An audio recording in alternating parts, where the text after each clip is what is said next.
But everyone has a different story to tell. Shell, which says it's losing it. The Tampa market started to rise. In Northeast Africa, precisely on the horn of Africa. But the local farmers.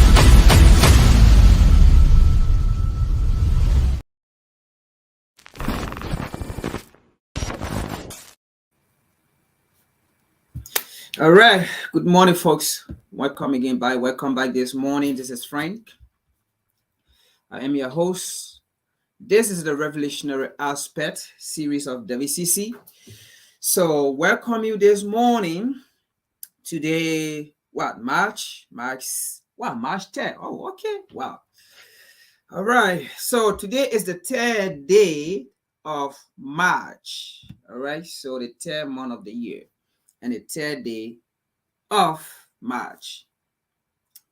So welcome this morning. Today I hope it should be interesting again, as usual, as always. So today the topic is U.S. using Zimbabwe election to maintain sanctions. So the U.S. want to use the means of the election in Zimbabwe to maintain its sanction on Zimbabwe. So the US, the UK, they want to use tactics to get a hold of Zimbabwe, okay, to settle in Zimbabwe. So it seems that they are trying so hard to put fear in the current president, Emerson Mnangagwa, okay, to put fear in him, to take a deal with the U.S., okay, to give a deal to the U.S. in order, for the U.S. to have control over Zimbabwe. As we all know, the U.S. have a very strategic interest in Zimbabwe, especially when it comes to mineral resources, okay? And there's an area currently in Zimbabwe that is worth billions of dollars, and the U.S. have actually told Zimbabwe that they want to pay billions of dollars just for that land. It's a land there already, okay? And they have discovered huge mineral, and the U.S. want to pay billions of dollars, and the current government is saying no. So imagine, okay, if the U.S. want to pay billions of dollars for an area, and then to claim that area, imagine there is more than billion there. Imagine there is more than billion, there is trillion. All right. So it seems that Emerson Mnangagwa, right? The United States and UK, they are not in good terms. All right. So they are using, or they want to use the election, okay, to get a hold of Zimbabwe. Now, they are saying if Zimbabwe does not have, okay, if Zimbabwe will not have, if Zimbabwe is not going to have transparent election, they will maintain a sanction. So, what is transparent election? So, why is the U.S. so concerned about transparent election in Zimbabwe? So, is the U.S. going to put sanction on Nigeria? Because as we all have seen it, it is clear that Nigeria did not have a transparent election. So, is the U.S. going to put sanction on Nigeria? So, if the U.S. does not advocate, or if the U.S. do not advocate for sanction on Nigeria, then it is clear that the U.S. is part of the fraudulent activities election in Africa, as we already know. So then it's possible that a gone election, this past election in Nigeria, that is clear, you see it, all right? It wasn't fair. Then it will be clear that the U.S. is part of what happened in Nigeria. It will be clear that the UK is part of what happened in Nigeria if they cannot put sanction on Nigeria. I'm not advocating for sanction to be put on Nigeria, okay? I don't advocate for sanction to be put on any African nation. But in this scenario, if the U.S. is saying that if the Zimbabwe election is not fair coming June, then they will maintain a sanction. Then they will put sanction on Zimbabwe because the election won't be fair. So in our scenario, is the US going to advocate for sanction on Nigeria? If they don't, does that mean the US wreck the Nigeria election if they don't put sanction? Because if they are going with the narrative, with the notion of if a country does not have a free and fair election, then they will put sanction on our country. Folks, do you see how these Western countries operate on the African continent? So then the question becomes, what is free and fair election? What does what role the US have to play in African election? To the extent that the US will come and dictate to African that if you don't have free and fair election, how can the US justify whether an election was free, whether an election was fair? How? How can they justify it? Because currently, as we speak, they are saying they are not going to interfere into the Nigeria election that just passed. Just because you have come out to make a statement, that you are not going to interfere, it does not mean that you did not partake part of the fraudulent activities. If you are saying you will not interfere in a just ended election in Nigeria, then why would you want to interfere in an election that will be here in Zimbabwe if it is not free and fair? We have all seen it that the Nigeria election was never fair. So what are you saying? You don't want to interfere, but you want to interfere in Zimbabwe election if it won't be free and fair. So what is the neutrality here? Let's continue here, for we're going to get into it deeper. Let's get into it. So we're going to see an article, okay? We're going to read from the article. And it is this article that we're going to cover the entire topic. So the US is using Zimbabwe election to maintain sanction on the country.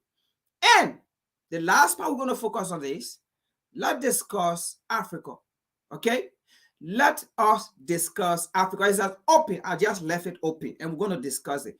Let us discuss Africa. Why should we discuss Africa? Now that's the question. Why should we discuss Africa? What is the importance of discussing Africa? And then I said slash. The colonizers are always enemies. The colonizer, the imperialist, the enslaver are always enemies, and they are the enemies to Africa. We are not speaking on emotion here. We are speaking based on facts. We are not speaking on opinion here. We are speaking based on facts. Let's continue here.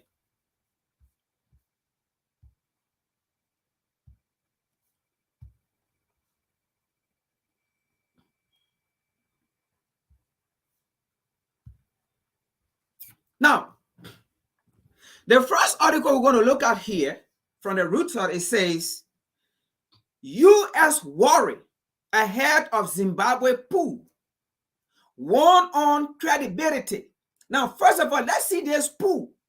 If there's a coup, hold on, folks, let me do something here. Now, if there's a coup, right, in Zimbabwe, okay, this coup is not coming from America. It was not a coup that was done in America here or in the United States to say the Zimbabwe election, Emerson Mnangagwa, A, and then the opposition party B and another party C, who are you in favor of?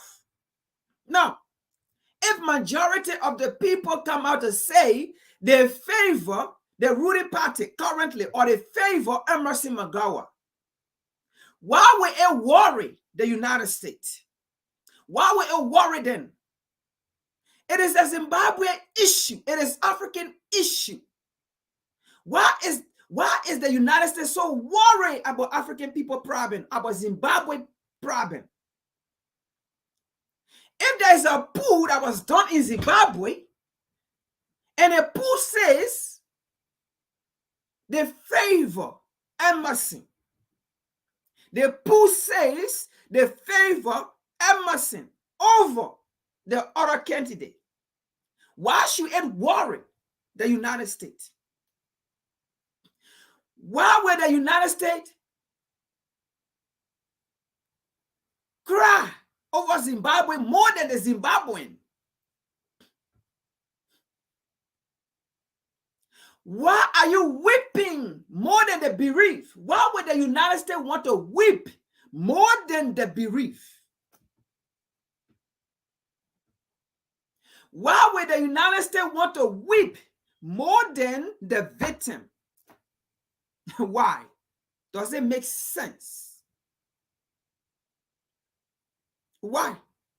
Because the United States have weep until they know what to do. They put sanctions on Zimbabwe and it carried the people, the citizens, back. It created more poverty. It created more starvation, more death. You put the people in captivity and then you say you worry about them. How can you worry about me when you put me in captivity, when you put me in cave? I can't move. I can't do nothing. I can't try out business. I can't bring people into the country. And then people that I want to try out business, where you put fear into them that they shouldn't come to me. You isolate me. You make me an outcast. And then you say you worry about me. Does it make sense, America? Make it make sense to us. Come and tell us, why are you worried? Why are you so worried about next month election? But when your election is coming, you block other people from interfering. You control the media. You control everything, the internet, you control it. Because you do not want people to interfere into the election. You do not want people to worry about your election, because your election is not other people's problem. So you control the media, the social media, everything, the channel, you control it, because you do not want anybody else to interfere into your election. You do not want anybody else to worry about you, because if anybody is to worry about the American election, it should be the American and American only. Let's continue here. Now, but again, I don't blame these people. I blame the African people, for real. And we're going to get into it until we get to the Nigeria election. I blame these African people. Oh, Jesus. I blame them. Let's continue here. The United States said on Tuesday it was deeply concerned by lack of transparency and preparation for Zimbabwe upcoming July 31st general election, and call on the government to ensure the vote was peaceful, fair, and credible. Peaceful, fair, and credible.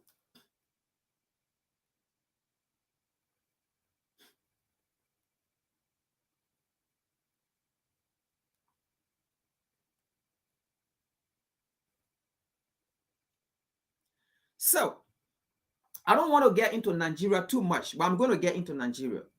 So, this was what happened with the Nigeria election. They had representatives from the US and they had representatives from Europe. And they've been in Nigeria since last year. They've been in Nigeria since last year to observe this election, to be part of this election, the Nigerian election, the election I just passed. What they put 70 years old man in power.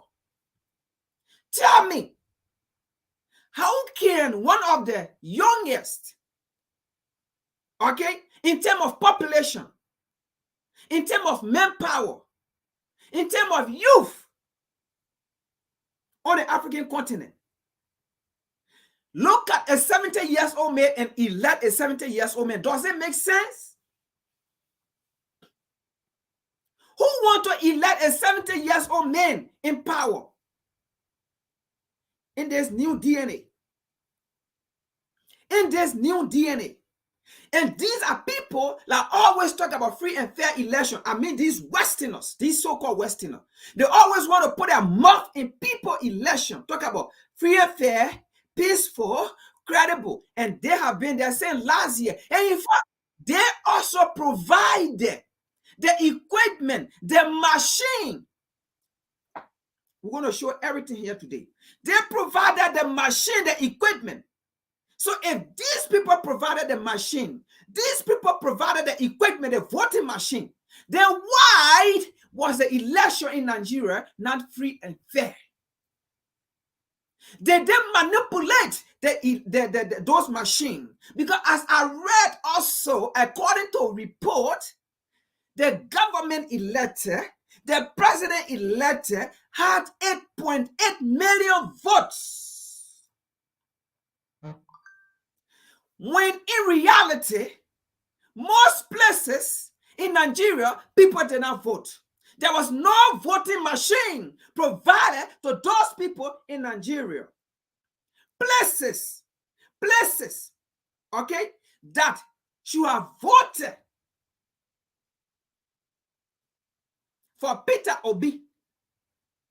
Voting machine was never in those places. If these Westerners sat down on a platform and said they were monitoring the election, they were observer, they also provided equipment, then how can you tell me certain places did not receive the machine?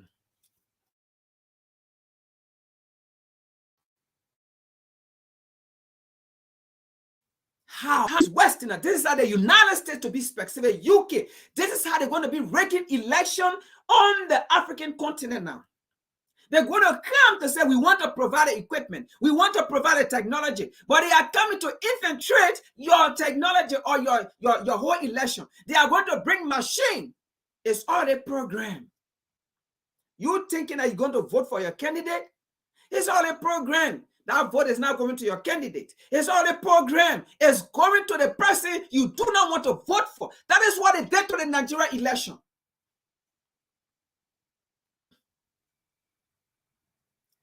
People voted freely to places where they fed. They were in support of the ruling party. And in places where we're not in support of the ruling party, but rather the opposition, Peter Obi, those are the places we had, how they call it, a fraud in the election. And then it is so disheartening for these so-called Westerners then to go sit down on air and say they don't want to interfere. They're going to give report. And then after 2 months, after 3 months, and then give another report. But yeah, you hear saying that if the Zimbabwe election won't go free and fair, you will put sanction on the country. Then are you not going to put sanction on Nigeria? Oh, because the person you want in power, it is in power right now. So you're not going to interfere and you're not going to put sanction. So why do, when you want to put sanction or interfere, if you feel the election was not free and fair? So if the people vote overwhelmingly for Emerson, are you going to say it wasn't free and fair? Is that your business? Let's continue here. This is how elections are going to be done on the African continent. These people will come and infiltrate the election. They don't care if we Africans are angry or are mad. The person they want in power is already there. And then they're going to sit down on social media and then say they don't want to interfere. They're going to leave it. The only time they're going to interfere if it is in their favor. I mean, if it is not in their favor.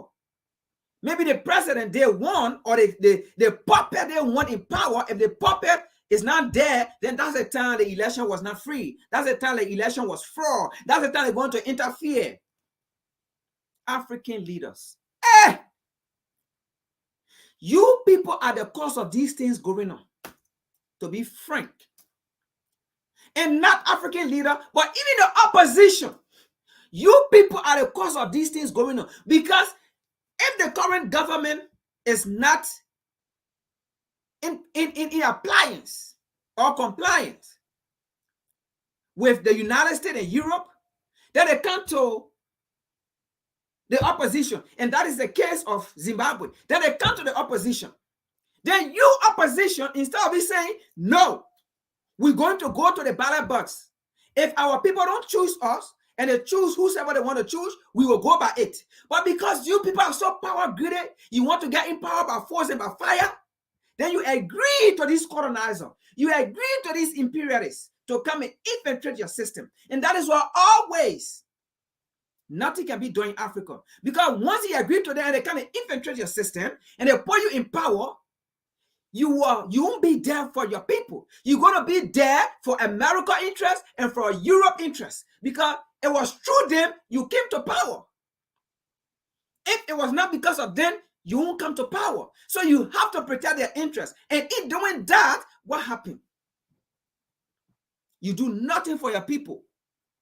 And you do nothing for your country. Because you do not want to go contrary to the US and to Europe. Because you want to maintain power. So your whole 6 year or 4 year or 8 years, whatsoever term limit is, you give it to America and Europe. Why your people suffer? And when they complain, you listen to them not. Let's continue here. I don't want to talk too much because this is getting so serious. And that is what happened with the Nigerian election. Let's continue here. See what it's saying here, okay? And we're going to base this until we go down to Nigeria.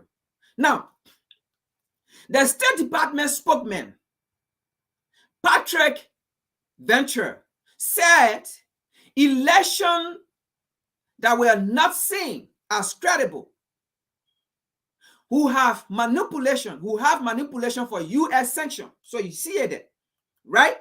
Election that were not seen as possible would have implication of U.S. sanction against Zimbabwe. Now, the current election in Nigeria, we have seen it clearly. It was never credible. Are you going to put sanction on Nigeria?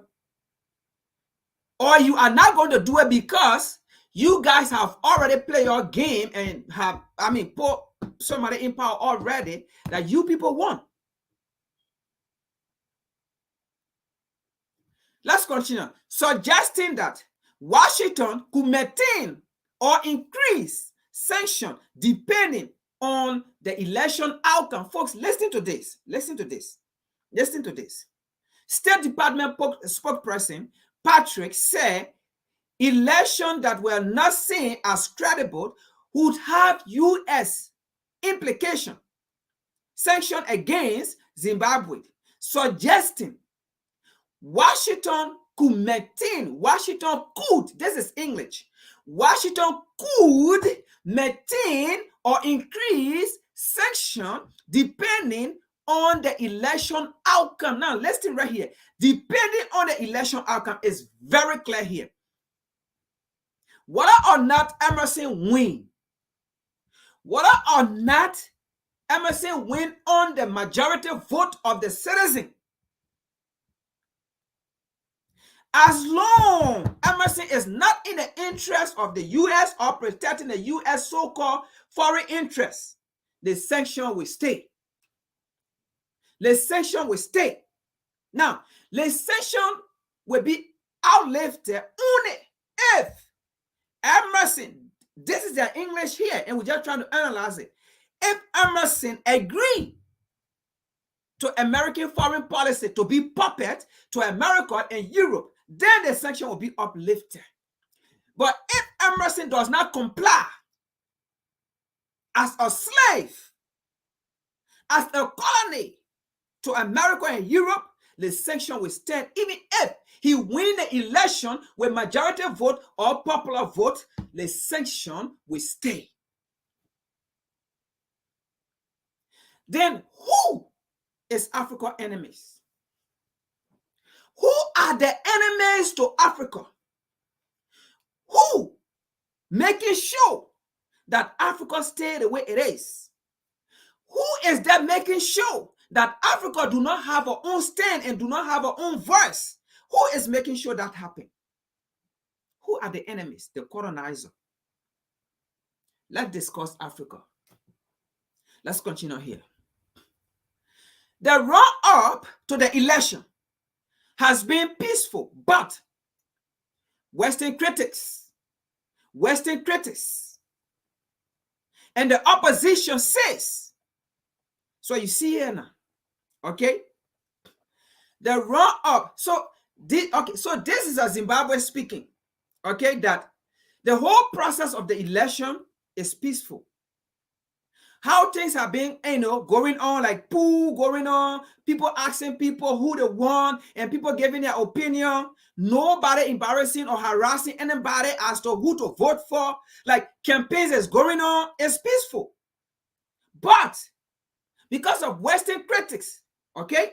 But Western critics and the opposition, because opposition have seen clearly in Zimbabwe that they will not win the election. Opposition has seen clearly that Emmerson Mnangagwa is in position of winning the election because he's been favored by the people.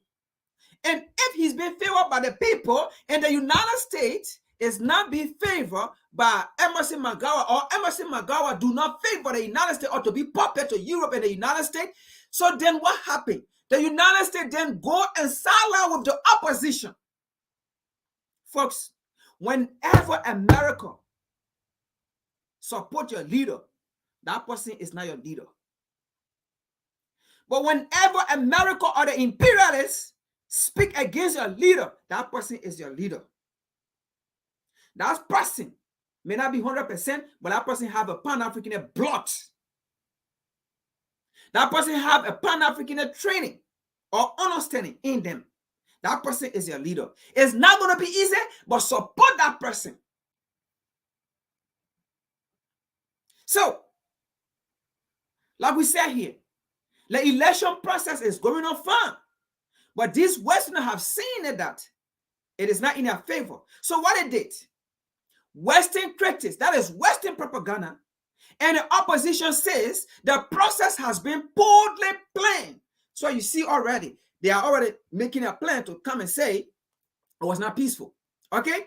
They are saying the process has been boldly planned. It has been boldly planned because the United States is not involved. Because this government, this president is saying they do not want any Western interfering. They do not want any Western observe. They can sit in their country and observe.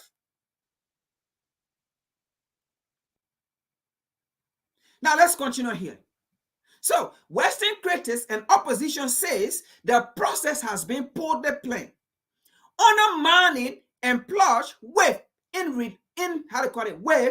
irregularity, increasing fear of a repeat of the violence and bloodshed that merit a 2008 vote. Now, why would it be the violence? Why would there be bloodshed? If pools are going on and the people says they want Emmerson Mnangagwa, why would it be bloodshed? Why would it be violent? Why would it be repeat?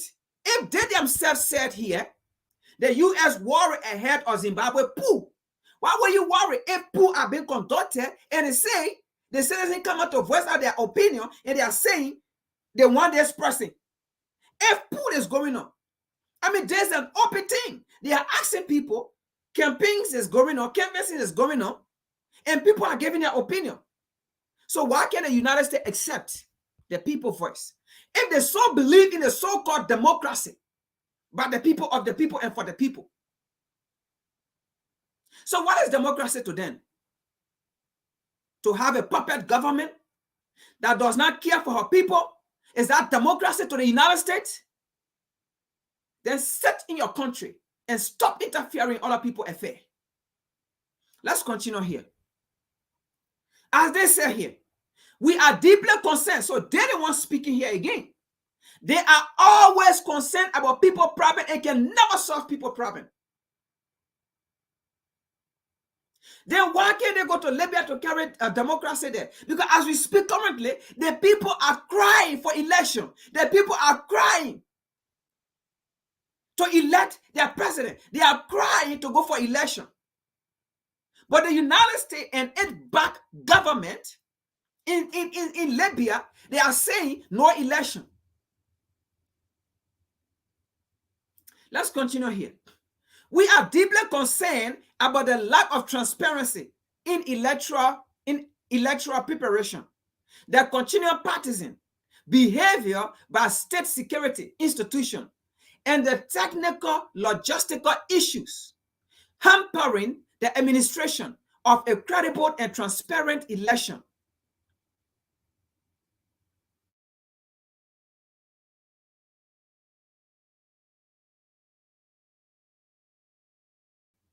The spokesman for the, if they are saying they are so concerned about security issue, they are so concerned about technical issue or logistical issue or equipment, then they were in Nigeria since last year preparing for the Nigeria election. Why there was still technical issue in Nigeria? Why there was still technical or security issue in Nigeria? Why there was still like equipment, voting machine did not get to places it needed to be? Why there was problem? So are they telling or they are trying to put fear in Emerson Mnangagwa so that he can invite them and say, y'all come over so that they can go rig their error election again?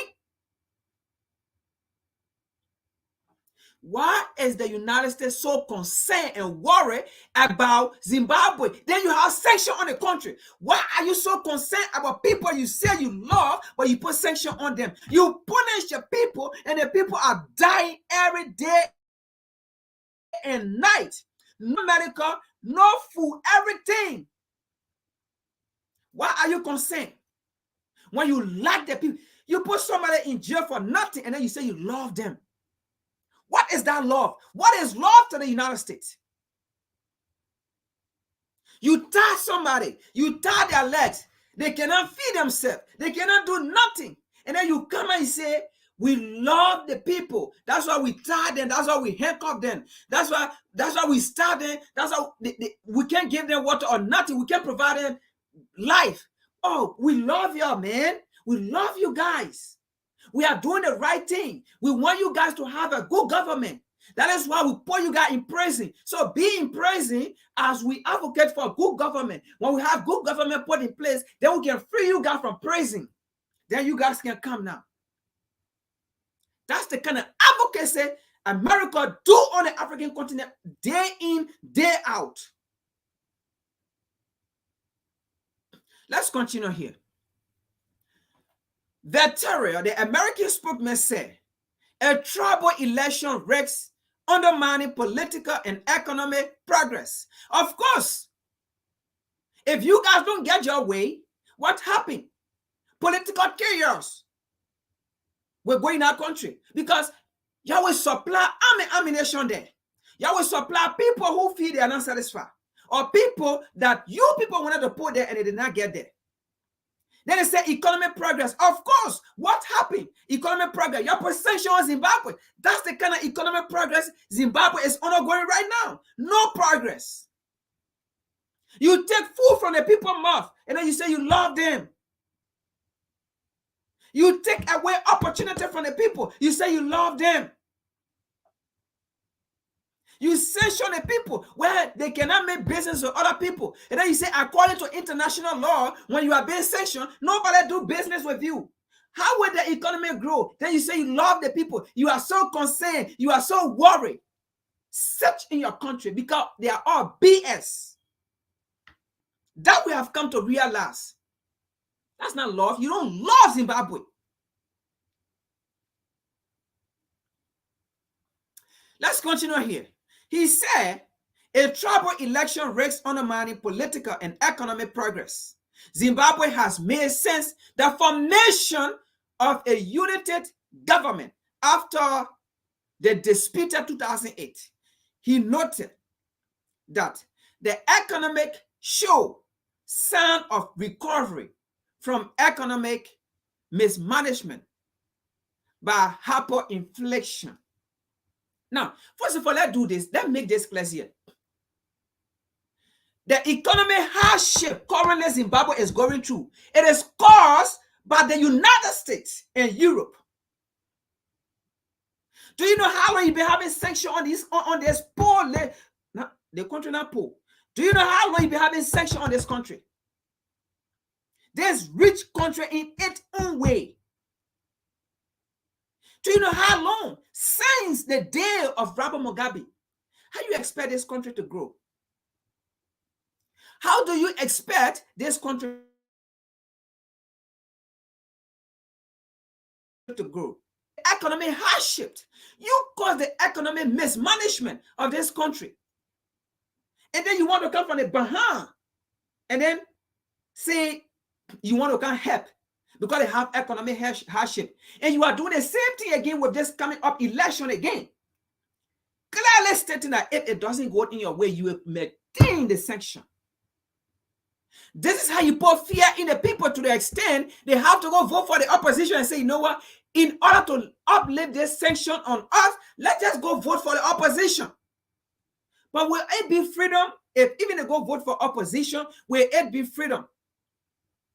Absolutely not. Because it is the United States that are going to control, that rule that country. It is the United States that are going to rule that country, steal the people resources, mineral resources into America and Europe. Colonization. Africa is still colonized. But just because it is not being performed on how the first colonization days, that does not mean it is not. But Africa is still colonized. And you know why it is still colonized? It also based on we Africans. Because we feel that if we can't get in power, we should go the other way. And the other way is to go to the so-called colonial master. They kill us for support and then bring them in for pressure. So it also lies on us as we continue to point fingers on the so-called imperialists. It also lies on the so-called Africans. Yes, we also take the blame because of our stupidity. And when I go outside and seek outside help, and once I get in power with the devil, and whenever you make the deal with the devil, you are never going to do anything for your people. You have to work for the devil because you are working for the devil. And the devil is not there to see any improvement in the life of your people. And the moment you want to repent from the devil assassinates you. The devil go against you and tell your people, you see, this guy is bad. He did this to you. And your people will be so ignorant, and then they will come against you if they are not wise. Also, the problem to this 21st century colonization of Africa. We Africans are also the problem. And when I say we, people in power, opposition, I want to gain power, and ordinary people as well. Because they get on the street and talk against their own people and think that they are talking for the colonizer to come in to help them. And you will see our own people on the street. We need international investors. We need international partners to come in. We sending messages to our international partner. Who are your international partner? The international partner that enslave you? The international partner that dehumanize you? The international partner that can colonize you? The international partner you gain independence from? And they did not want to get your independence? They see international partner that assassinated all your good leaders? How can you call these people international partner to come and solve your affair? If they wanted to solve your affair, they was never ever going to assassinate your great leaders. Let's continue here. The election will see the third attempt by Prime Minister Morgan Vangira to unseat President Robert Mugabe. That was 1989. They see opposition. Okay? They see opposition is still the United States favorite. who has ruled Zimbabwe since its independence. I mean, Robert Mugabe now. Okay? This man, Vangara, went against Robert Mugabe. Okay? In 1989. But Robert Mugabe ruled the country since independence from Britain, 1980. And is Africa's oldest leader. That is Robert Mugabe, right? Now, the same so-called people we get independent from. Who they didn't want to give us independent, by the way. They didn't want to see us free, by the way. Man, sometimes, I don't know, man. I mean, how can we go to these people for help? In the first place, they made Zimbabwe like that. Do you think they wanted Zimbabwe to get independent? No.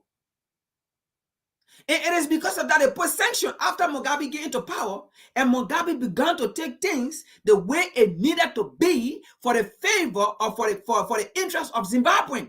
That's how they put sanctions on Zimbabwe. And that was the only reason why they put sanctions on Zimbabwe, because Mugabe was doing the right thing for his people. Whenever you are doing the right thing for your people, the US and UK, the imperialists, they won't like it. Mugabe was not killing his people. It was not because he was killing his people, that's why they put sanctions on him. It was not because he was torturing his people, that's why they put sanctions on him. Because he wanted the right thing to be done for the Zimbabwean people. And that's how they put sanctions on him. And when they did it, that's how Mugabe became more bitter and brutal again. Not against his people, but he became so bitter to the extent he did not want to leave power. He did not want to get the country out. Because he feared to himself, then why should I give the country out? To the same people? Give the country out to another man who favored these people. So let me just set in power then. Let the sanction go on and let me suffer. Let me set in power. That was why they put sanctions on Zimbabwe, on Robert Mugabe. Because they saw it that he was about to do the right thing. They did the same thing to Seseko Mobutu of DRC Congo when he told the United States and all foreign corporations to leave DRC Congo. And he said, I am ready to develop my country. Somebody they wrote him letter that it was your time to leave. What in the hell are you going to write another seated president letter that is your time to leave? The colonizers are the enemies to Africa. Let's continue here. Mugabe and Vangera were forced into a power-sharing government after the 2008 coup. But let's continue here. Now,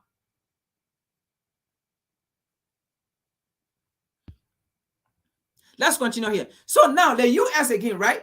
This is how the U.S. want to get involved, okay, into the Zimbabwe election. The U.S. spokesman, Veteria, said the United States has vowed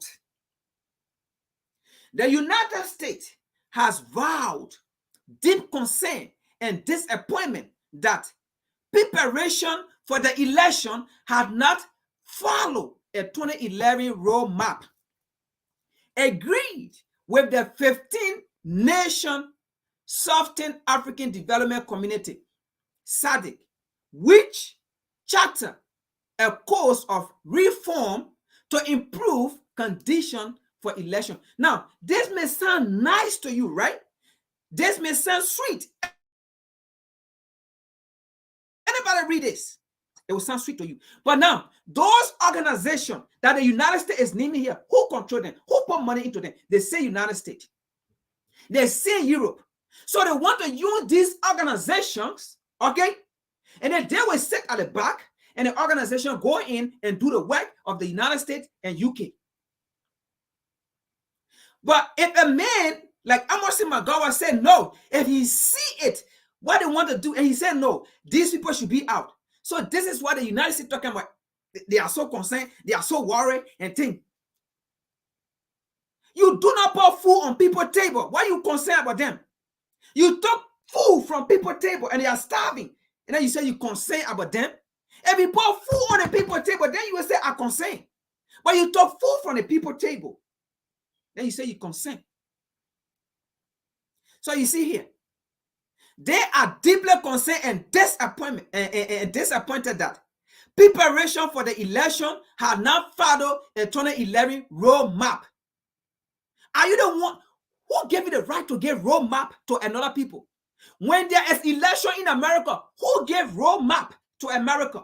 When there is election in Europe, who gave roadmap to Europe or to England? Who gave them roadmap? Who gave roadmap to the French? Who gave roadmap to the German? Who gave them roadmap? Africans gave them roadmap. But I don't blame you people. I blame the African leaders who don't want to do the right thing. Who thinks, say, individual nation should be ruled by individual people, by our people in our locality. They forget to understand that Africa is a continent and we are all Africans. They forget to understand that those borders were created by the same imperial, by the same enemies.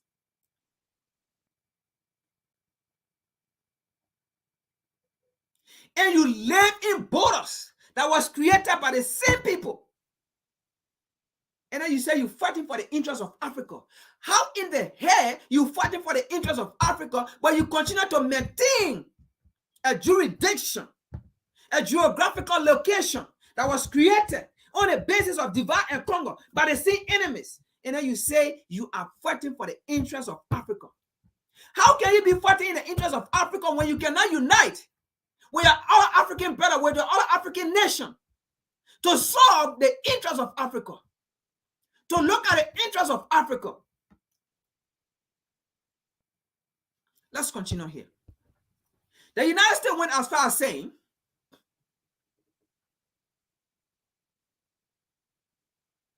that proposed reform include improved voter education and registration.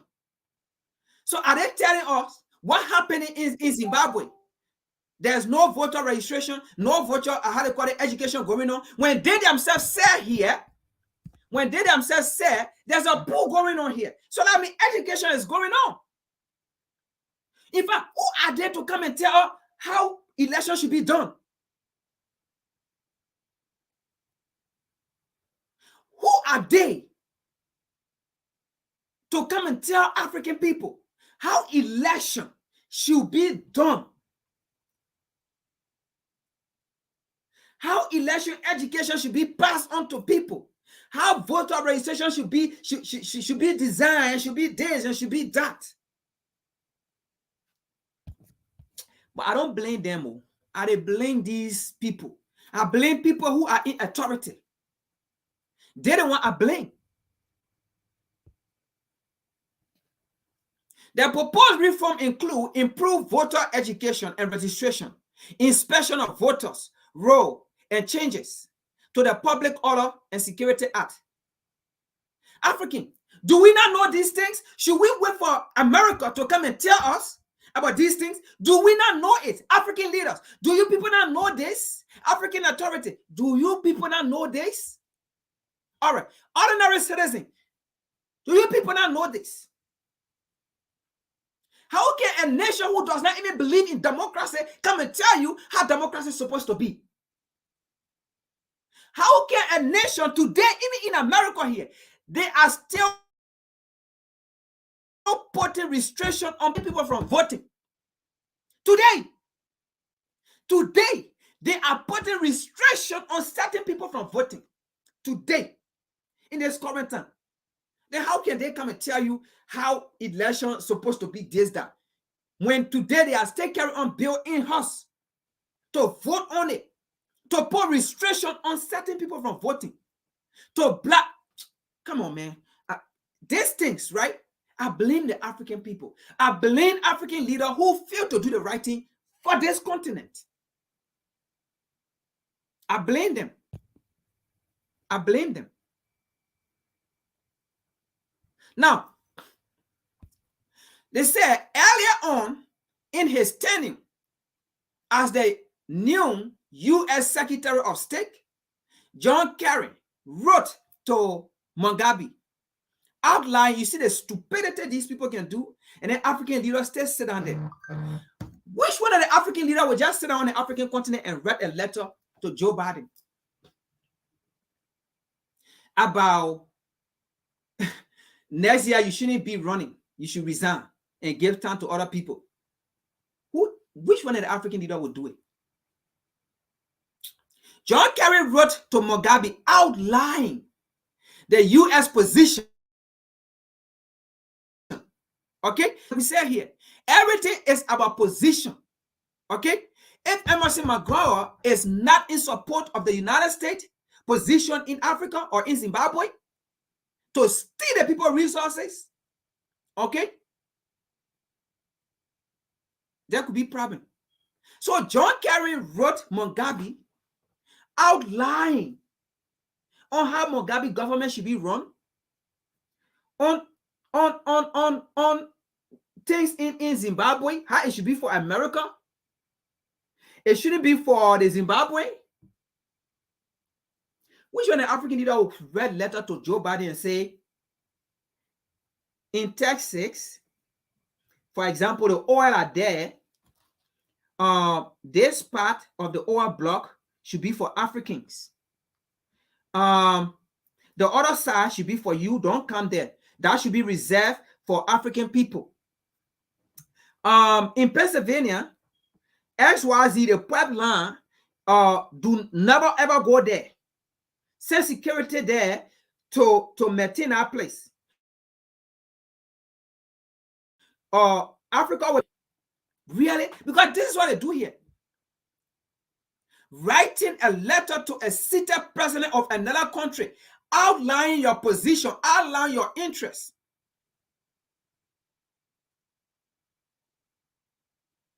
Now, outline the United States interest or position on the election and the opportunity to provide for a country that was once the region bread basket. If it was once the region bread basket, but you took that bread basket from them by putting sanction on them.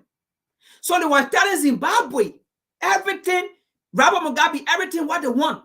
And after Robert Mugabe disagreed, they put sanction on Robert Mugabe. They put sanction on Zimbabwe. And since then, from bread basket to empty basket, you took food from the people. You took opportunity from the people. Then you say you so care for the people in America. Explain that to us. Is that not a hypocrisy? Let's continue here. The letter was delivered by Andrew Young. So you see, I don't blame these people. The letter was delivered by Andrew Young, the civil rights leader and a former U.S. ambassador to the United Nations, according to a recent congressional testimony by the acting assistant secretary for African Affairs at the State Department, Donna Yamamoto. Yamamoto said to the United States, Yamamoto said the United States was willing to roll back sanctions. Now you see here, the United States was willing to roll back, or either to take the sanction, to roll back sanction and expand trade and investment. If, now you see right here, there's a condition. If elections are conducted in a free and fair, credible environment. Jesus Christ. What is free and fair election to America?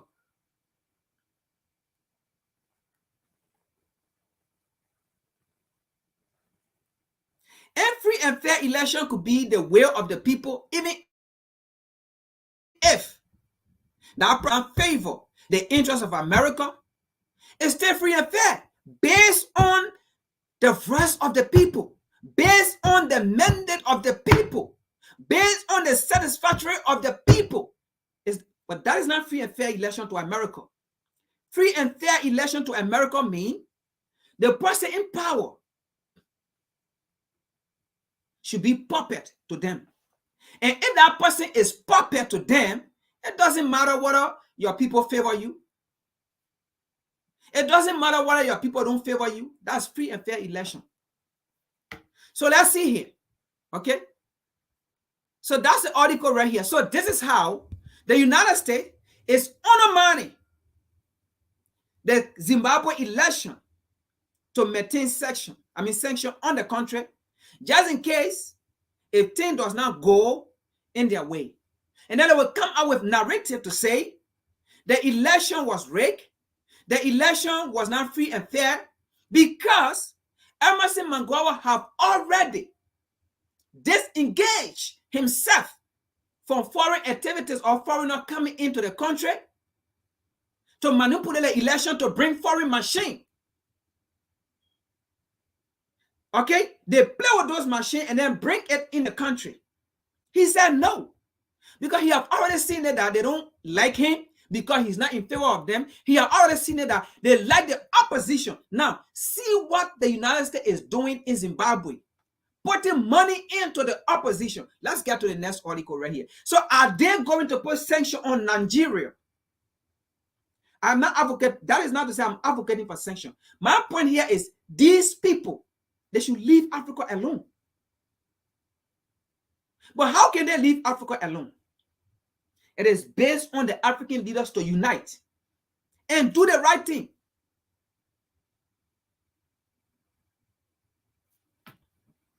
This is the time to tell America to leave Africa alone. African leader, you people got to speak on now. It's time to speak out.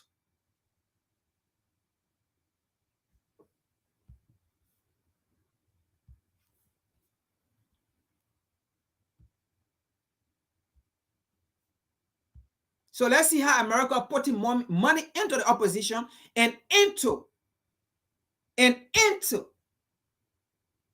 cooperation in Zimbabwe to rig the election.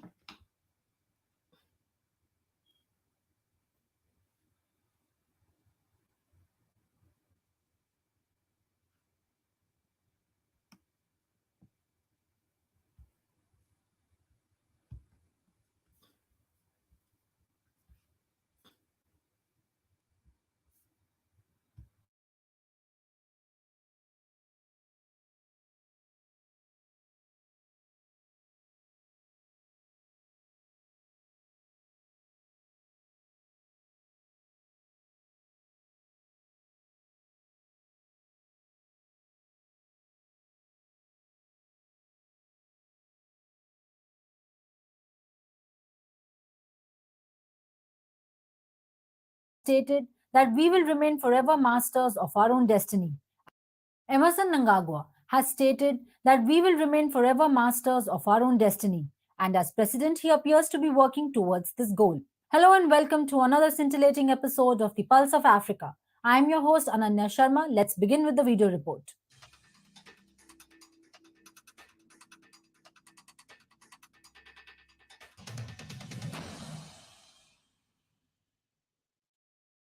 Of the many important polls scheduled to be held in Africa this year, the upcoming Zimbabwean elections are among them. Unfortunately, external forces are already attempting to interfere with the election and replace the government with a puppet leader using millions of dollars to influence the outcome. Recently, President Mnangagwa launched a mission to clean up bogus NGOs, which was criticized as an attack on freedom. However, it seems that he had a good reason to do so.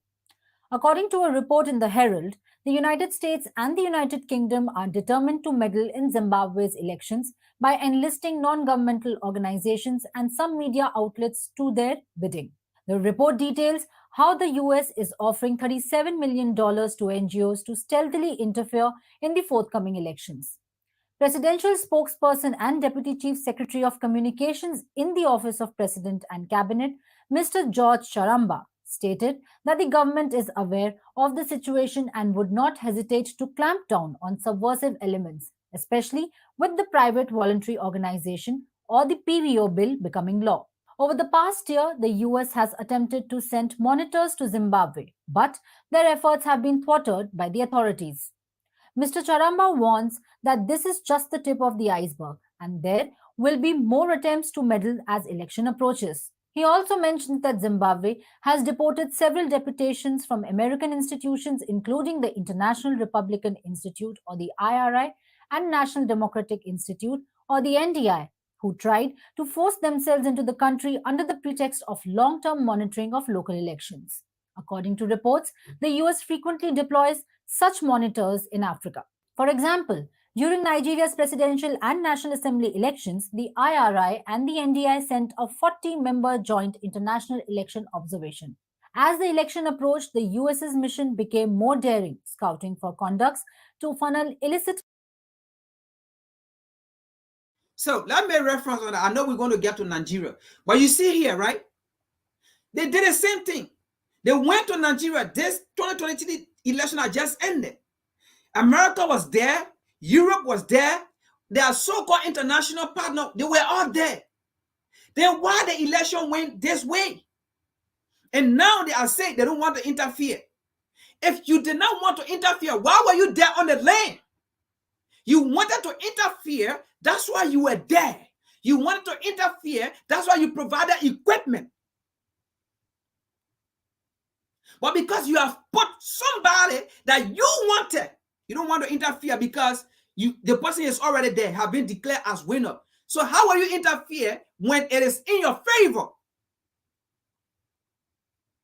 You were there.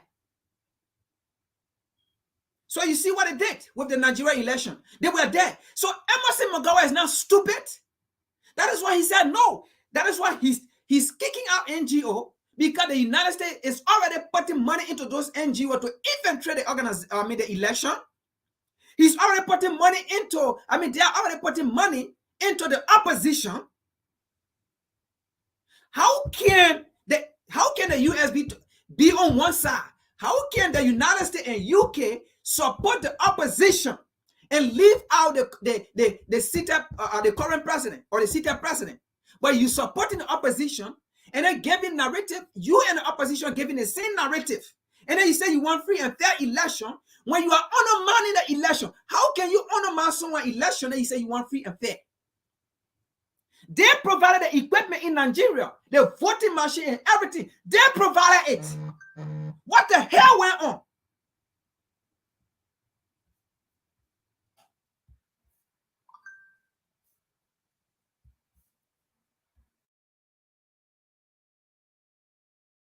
Money into Zimbabwe and get manpower to trigger chaos if the opposition lost. Furthermore, as per the report, the US Secretary of State in the Bureau of was set to visit Zimbabwe to push for his country's interests and interfere in Zimbabwe's electoral process through a meeting with Zimbabwe Electoral Commission Chairperson Justice Priscilla Chigumba. In a befitting response, Mr. Charamba said that Scott must wait for an agreement between America and Zimbabwe before the US can have the right of audience with the chairperson of the Zimbabwean Election Commission. He also stated that Zimbabwe will assert its sovereignty.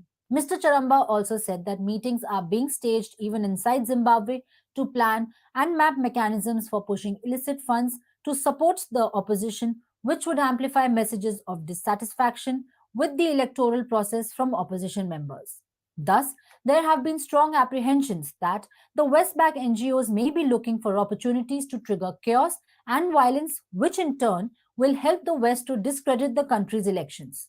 It is well known that the US has continued with cruel sanctions against Zimbabwe. It may want to see elections marred by violence to discredit the legitimacy of the elections and thereby use it as an excuse to maintain its sanctions against the country. On the other, the British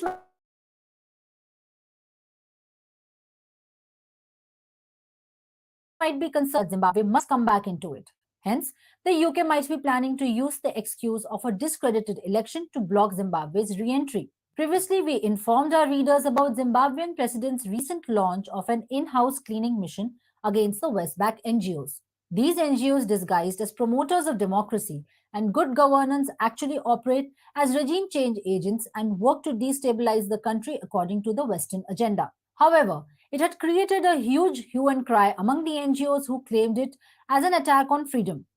They made desperate calls to Zimbabwe's president to reject the Senate's bill, which grants the government greater control over the operation of the NGOs. Considering all of this, it would be nothing short of an achievement for Zimbabwe to have a peaceful election and a credible outcome. Unfortunately,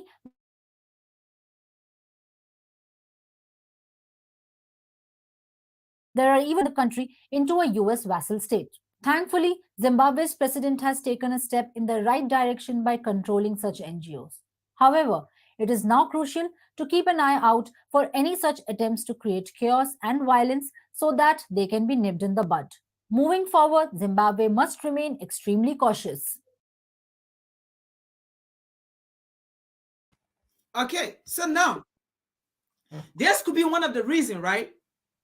America has refused to uplift the sanction on Zimbabwe because she knew election was coming up. So she kept the sanction on there, okay, to threaten Emerson Mnangagwa that, listen, if you want the sanction to be removed from your government, or if you become president and if you want for the sanction to be removed, you got to comply.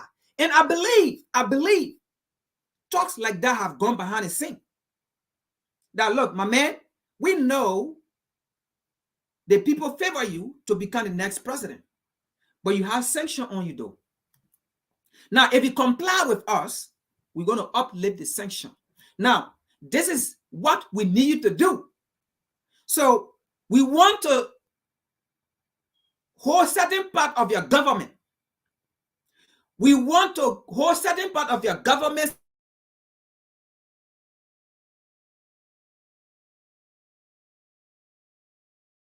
certain part of your so I believe so. Talks that have gone behind the scene. And he did agree with them and said no. And that is why they turned to the opposition. So that is why the United States have been holding on to the sanction. So that times like this, when it comes, they will use it to get what they want, what they've long been wanting since Mugabe days, and they did not get it. So they hold on to the sanction for election days like this, time like this to come, and then they bring it out. And that is what is stated clear in the reading that we saw.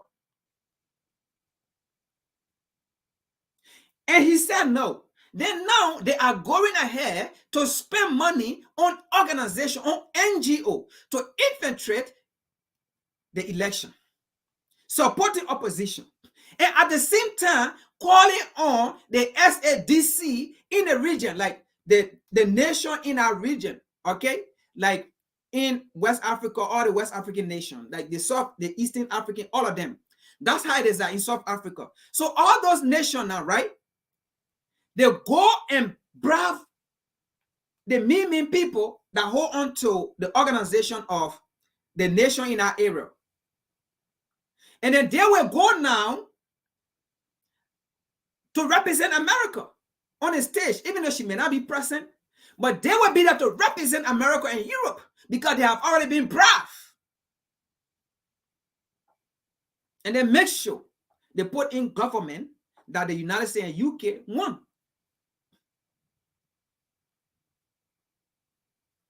That is what's going on. But we just saw it in Nigeria. You took part in the people election, both US and UK. And the election still came out fraud. The election still came out as a fair election. Then why we will say we want you in Zimbabwe? So the same thing that happens in Nigeria are going to repeat. And folks, let me let you know this. The reason why, okay, we're going to get to Nigeria. I don't want to get there when we are not there yet. We stay in Zimbabwe. So that is with Zimbabwe. All right. And that is the role the US is playing in Zimbabwe. That is the role UK is playing in Zimbabwe. Both the UK and the US, and that's Europe. That is their role that they are playing in Zimbabwe currently. But you African leaders, you guys know, one leader can't fight the US. One leader can't fight. I mean, how can one person fight the UK? That's the entire Europe and the entire North America. Because it is not just America, even Canada. So how can one individual, I mean, look at this. How can you fight North America and Europe? That's two continents. Zimbabwe cannot fight two continents. How can that be? So you African leader, fight for the continent. Fight for your people. Zimbabweans are Africans. Ghanaians are Africans. Nigerians are Africans. South Africans are Africans. Sierra Leoneans are Africans. All you presidents in various nations that call yourself Nigerian, Ghanaian, Liberian, this, X, Y, Z, at the end of the day, is one denominator. Africans. What affects Zimbabwe, it affects all other African nations. Because guess what? Any tactics the West used to succeed in Zimbabwe, they will use our same tactics to succeed in other African nations. They just did it in Nigeria. They just did it in Nigeria and they succeeded. So you allowed it happen in Zimbabwe again, they succeed. That's the means, that's the tactic they're going to use in all African elections. Then, in our case, do we have African leaders or will we have African leaders? No. Are we independent in our case? No. Do we own right to our continent? No. Do we own right to their continent, to the North America, to the Europe? No. Do we own right to Asia? No. Do we own right to Australia? No. Then where are we going to go to get right?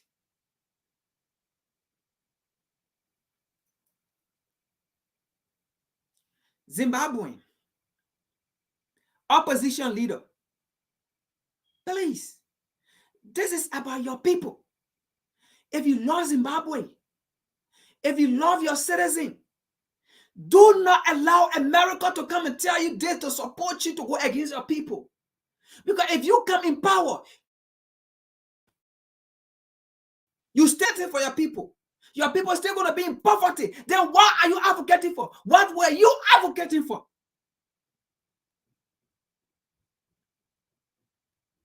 Listen to your people. If your people say they want Emerson Mnangagwa, let you go there. Work with Emerson. Work with the Zimbabwean people. Work with your people. And if you do better, maybe the next 6 years or 4 years, you do something better that in a country that improve the livelihood of the people, and the people see that, okay, Emerson did not do well. The next election, I believe the people will vote for you. But Africa, please, let us stop coming in power based on Western influence. Just because we want to gain power or just because we want to come in power. Please, that is what Africa is going to develop. Because we get into power not by ourselves, not by our voice, but we get into power through the means of the enemies. And we have to be puppet to the enemies.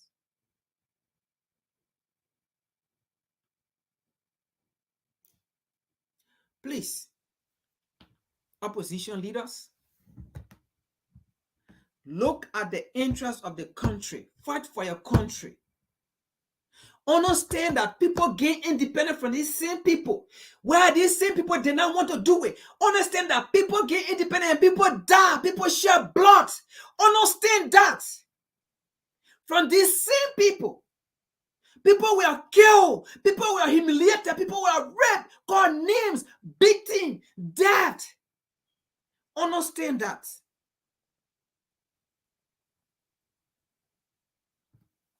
Let's continue here to the next page. We're discussing Africa. Let's continue here. Let's go to Nigeria. So that is how America is using her means to continue the section on Zimbabwe. So let's see here. Let's go to the next one. Let's go to Nigeria.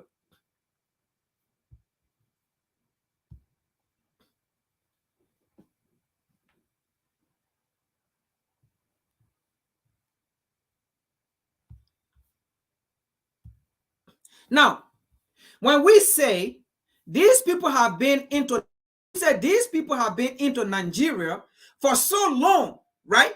This is what we're talking about. When we say these people manipulated the Nigerian election, these are the things we are talking about. We don't come here with opinion.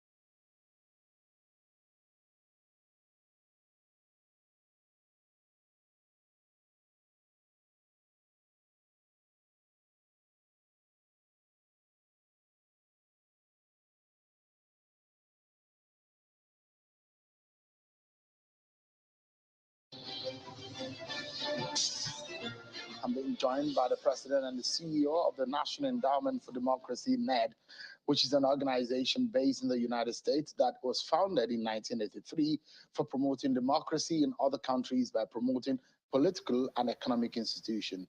Damon Wilson, who is the president and the CEO, joins me live here in our studio. Thank you so much, Damon, for coming. It's an honor to It's be good with to see you. you. All right, first of all, let's listen to this. This is an organization based in the UK, okay? Based in the UK, and see what they are coming to say.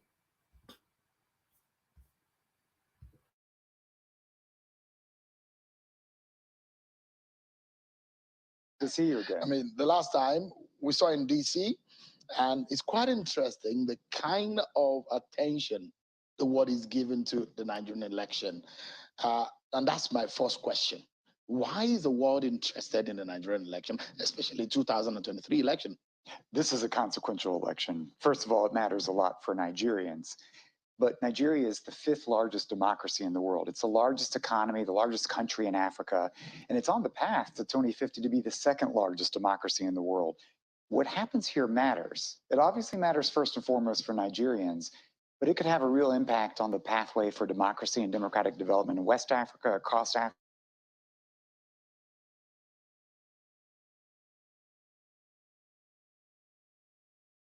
Like here can really, I think, get some momentum to democratic. Now, we are not going to play the whole video, right? Because it's long. It's about 15 minutes and we got a lot to discuss. I just want us to get a starting point of this video. He said democracy is facing challenges around the world. But the reality here is, we're speaking about Africa. If Africa is facing democracy problem or issues, as we have come to realize or discuss, as we have seen it, who are the people making it difficult for African people? Who are the people making it difficult for African people? They see Europe, they see colonizers, or they see imperialists. Go that way, they make sure they do it the other way.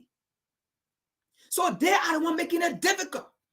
Now, what he said, the Nigerian election is so important. Why did he make that? And he said the Nigerian election is important to the globe. Why did he say that? First of all, let me make this clear. When he said it's so important to the globe, right, to the world, he's not talking about Africa. But the issue here is, if they don't interfere into Nigeria or the Nigerian election, and they allow the Nigerian people to speak on who they favor, Nigeria is a superpower in West Africa. Nigeria is a heavyweight in Africa. If any leader in Nigeria come out to take a stand, like how Guinea is taking a stand, like how Mali is taking a stand, like how Burkina Faso is taking a stand, and few other smaller nations are taking a stand. If Nigeria come out and take that stand, it's done. It is done for them. That is why when they say Nigeria election is so important to the globe, that is what they mean. If Nigeria come and take that stand and say, hey, US, thank you. UK, thank you. We want to be on our own. Just how smaller other countries like Guinea, Burkina Faso, Mali are taking a stand. It's done for them. And that's how, I will tell you, that's how you will see Africa will come together in blink of an eye. Because the other smaller nations, right? And they will join Nigeria quick. They will collaborate with Nigeria quickly. Because they know the power of Nigeria in Africa and in West Africa. They know the power. These smaller nations know the power. If Guinea want to go on our own and Nigeria say, hey, people, US, we done with you. You imperialists, we done with you. You France, we done with you. Why is it going to happen? Anything Nigeria tell Guinea, Guinea going to do it. Guinea going to join with Nigeria. Anything Nigeria tell Mali, Mali going to agree. Burkina Faso going to agree. And that's how Africa going to come. So these people, they study us. They study us. They know us very good. So that is why they will fight. Because they know if anything Nigeria tell Guinea right now to do, Guinea will do it. Burkina Faso will do it. Mali will do it. Niger will do it. Chad will do it. They will do it. So these people are not stupid. They know what they are doing.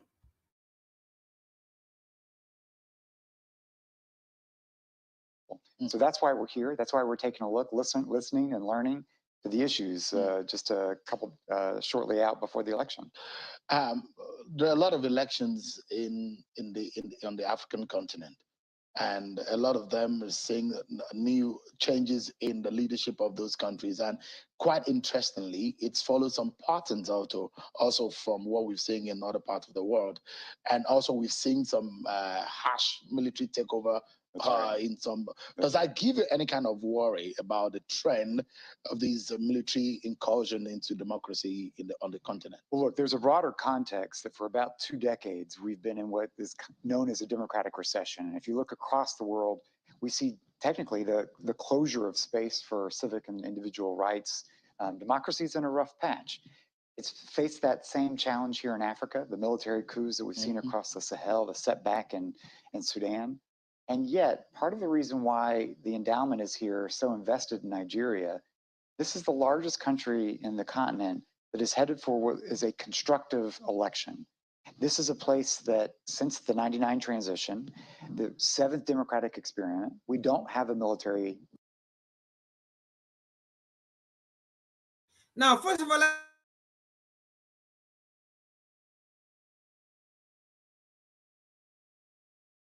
discuss something. He talked about, first of all, let me declare why those schools are going on. Those schools are going on because we have puppet regime, and these are the things folks like this, these idiots, they can't discuss. So African people just wake up, they want coup, right? Coup happen, like recent coup that have taken place in those nations like Guinea, Mali, Burkina Faso. Those leaders were puppet leaders to US and to UK or to the EU. They were puppet leaders and not in the interest of the people. Now, the people went and removed those leaders. Why did you have problem with it? Why did the US have problem with it? Why did the UK have problem with it? To the extent the US eliminated Burkina Faso. And into that, the Burkina Faso government is saying, we don't want foreign corporation. We don't want foreign corporation money, our resources, leave. And then Joe Biden said, hell no. Then we are not going to give any support we want to give to you. Take your support. We don't need it. So he's sitting here. It's like whenever something happens in America here, right?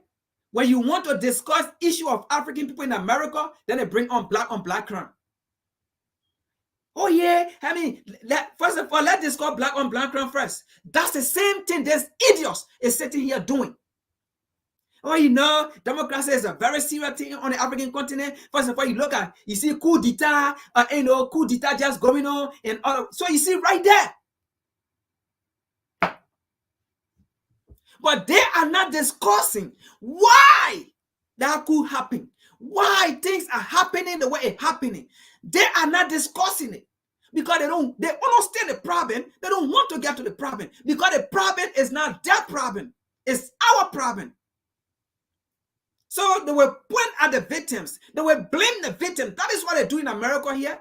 Instead of not discussing African people problem in this country, they won't do it. The moment you want to get there, they direct you. No, let's discuss black on black crime first.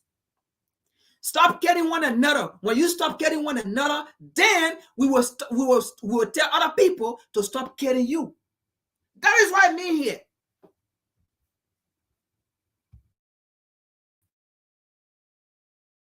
General running for office. We've seen peaceful transitions. We've seen term limits respected. We've seen incumbents ousted. And we have excitement among the electorate, incredible registration to vote.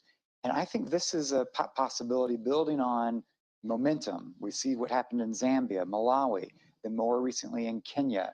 And to see that followed with a constructive, positive election in Nigeria, I think it can help turn the tide on some of the setbacks we. First of all, I'm going to take this video because we already established something. He mentioned Kenya. You see, places where they have successful African election, and that is what, look, we want for African leaders to pay attention.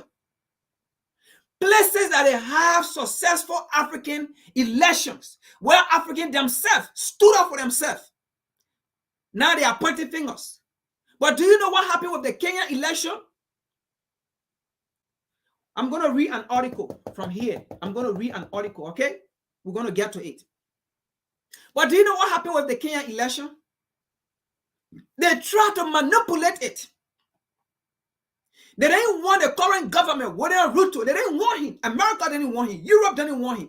Asia didn't want him. They manipulated that election. They wanted the opposition to become leader. So what did they do? They went into the email of William Ruto and his advisor, his men. They went into that email to infiltrate it. And then they placarded it with all kind of fake propaganda. They went to the media. They polluted the media with fake propaganda. But that did not work. They wanted the opposition to win. There's a report on it. And Asia Lee reported on it. And Asia Lee sitting down narrating, in fact, article on it, how they infiltrated it. But it did not happen. They wasn't in favor of William Ruto. They wanted the opposition, but it did not work. Then the idiot sitting here saying, you know, there are successful elections going on, like in Kenya, like in Eswazi. When they went in, they infiltrated that election, but it did not work because the people stood firmly.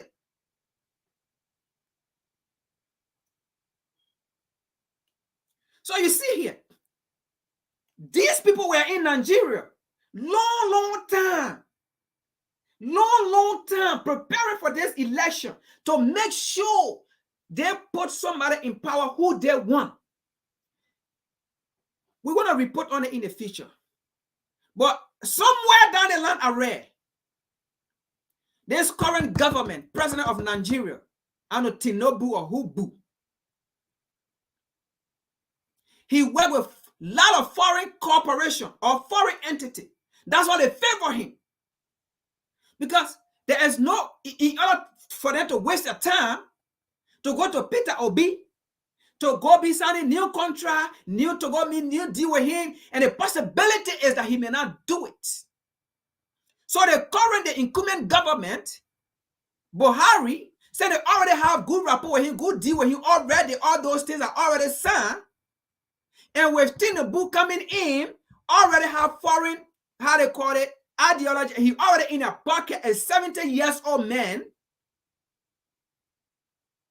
It's easy to work with him. That is why these folks were in Nigeria making sure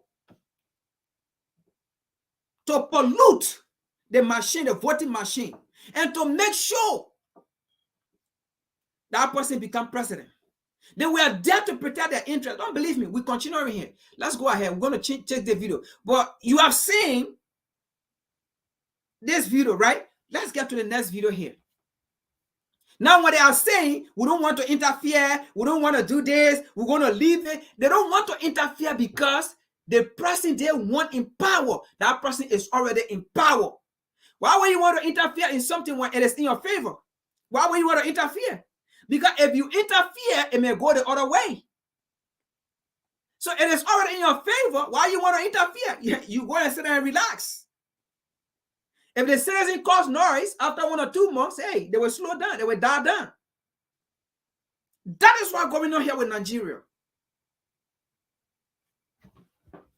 Let's continue here. Let's go to the next video and see what we're talking about here.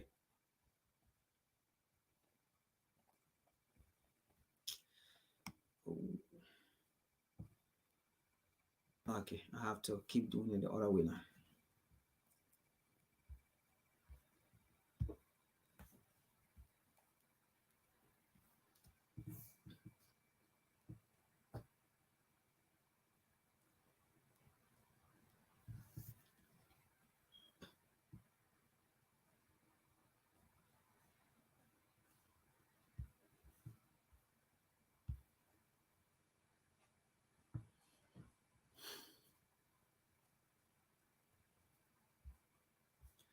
All right, so let's see the European Union. Okay, so these people, like I said, they've been on the in Nigeria for a very long time, undermining this election, making sure it go the way they want it.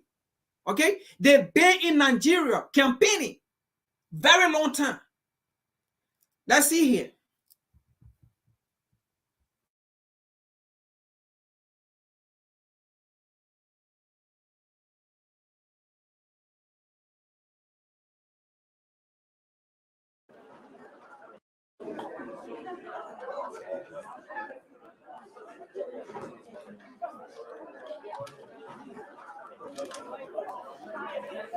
The mission noted that despite the much needed reforms from the Electoral Act of 2022, the elections still fell well short of Nigerians' legitimate and reasonable expectations.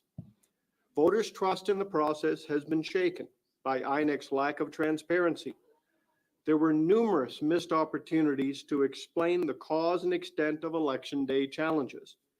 The combined effect of these problems disenfranchised Nigerian voters in many parts of the country, although the scope and scale are currently unknown. And while elections are a vital part of the process, it's the work that will happen next that truly determines the future success of this democracy. Nigeria holds the distinction of having one of the world's youngest populations. It has the largest democracy on the continent and one of the most populous democracies in the world. And so the credibility of the electoral process has a wide-ranging impact, not simply for the continent of Africa, but it has global meaning. End of the election process. So we're not in a position, we don't want to interfere.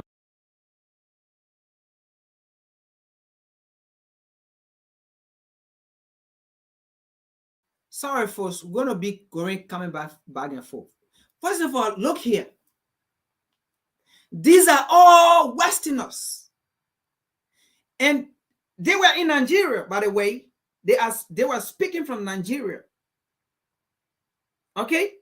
They were speaking from Nigeria. So now listen, folks. If you see this, right, in your mind, you will think they are speaking in your favor. In your mind, you will think that these people are perfect. In your mind, you will think that, you know what, we should allow Europe or the European or the Westerner to come and rule Nigeria, to come and rule Africa. We should give Africa to them. We should give Nigeria to them so that Nigeria will change, so that Africa will change. In your mind, that's how you would think. But listen to this. These people have lied to African leaders for so long, right? And African leaders become puppet. And then at the end, this is not the first time. These are the same people. When these things happen, and then go inside and write book, and then come and say African leaders are corrupt. These are the same people that write book when they do these things, and then go and sit there and write books and say how Africa is corrupt, how African leaders are corrupt, how African leaders are incompetent, how African leader can rule, how African leader IQ is low, how African leaders they're only good to be people who take decision from the West. African leaders are only good at where they are. These are the same people that will come and write books. So do you believe what they are saying here? All right, we're going to get to the next video. And then now you will see whether you believe what they are saying here. We don't come here with opinions. These people are not real. Now, they have gotten what they want. Now they are saying, we don't want to interfere.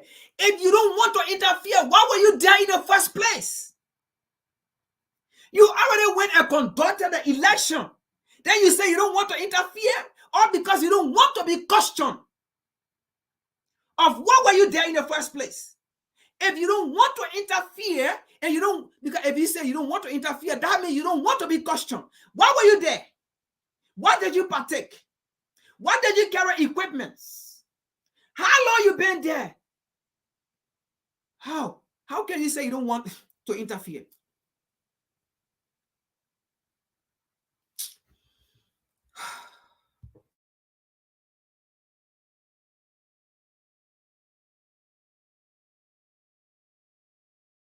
In any way in the political process. Our methodology is to interfere in the election process. So we're not in a position, we don't want to interfere in any way in the political process. Our methodology is very clear in this regard. We make our observations, we answer questions in these settings, and we stand over the findings that we have we're able to put in the public domain in this fashion. But we won't interfere in the process. It's a matter entirely for the Nigerian authorities to determine the way forward.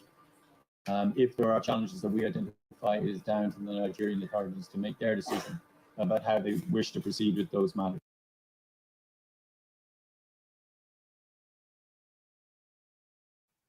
Oh, now he's saying if there is any challenge or challenges to identify, it is left with the Nigerian to discuss those challenges. It is left with the Nigerian. You know what it means? Well, listen, folks, we already get what we want. We already finished putting people in power. The people we want, we already put them in power. We have done our work. Why would I want to discuss against my interests? If you feel that it wasn't fair, if you feel uncomfortable, it is left to you guys. You guys can discuss it. This is what exactly this idiot is saying right here. It is left with you people to discuss it. That's not my business. Whether you die, whether you satisfy or you're not satisfied, it's not my business. Go and discuss it. You can go to your INA or your INEC and discuss it with them. That's their business. That's not my business. I don't care. I'm going back to my Europe. Or I know my interest is being fulfilled. Or I know my companies in Nigeria will be protected. My interest in Nigeria will be protected. My European and American foreign policy will be protected. That's not my business. As long as my interests are protected in Nigeria, hey, go and discuss it. That's your business. I don't care. If you want to go sit there and discuss for a new election again, that's your business. But we already have people already in power. We don't want to interfere into the electoral process. Why were you there?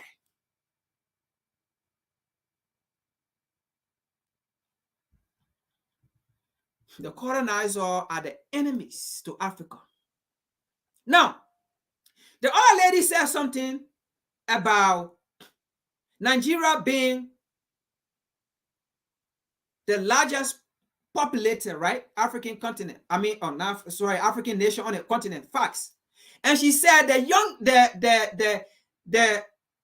how they call it, the most populated, youngest, all right, African nation on the continent.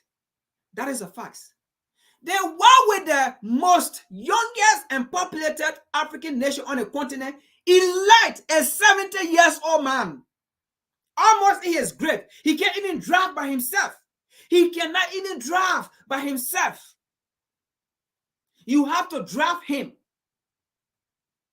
You have to change his pampers. You have to remind him to go use the bathroom. You have to remind him to go eat himself. You have to remind him about his shower. You have to remind him about his medication. You have to remind him about his food or he need to eat. You have to remind him that you are hungry. It's time for you to eat. Why will they, Jesus, why were they going to elect 70 years old man? It doesn't make sense. Now they are sitting and saying we don't want to interfere. It left with the Nigerian. They can kill, they can fight among themselves. That's their problem.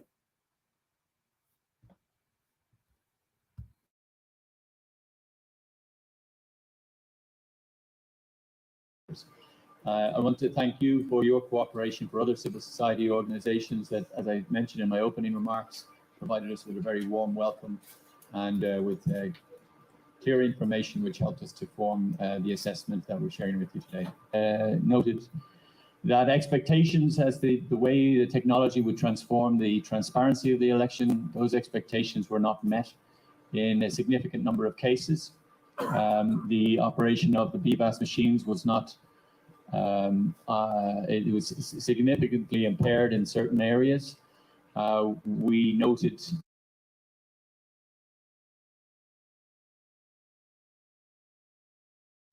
So you heard it, right? The machine. They noticed that in a lot of areas, the machine they carry, the machine they took from US and UK and carry in Nigeria, the machine were tampered with. It didn't come from my mouth, it came from his mouth. You see it? Then how can you tell us you don't want to interfere in it? When you just sat down there and said the machine were being tampered with, y'all noticed that most of the machine were not working. Y'all, come on now. And then you say you don't want to talk about it. You leave it with the Nigerian put the talk. Really? Did you see what it did to the Nigerian election, folks?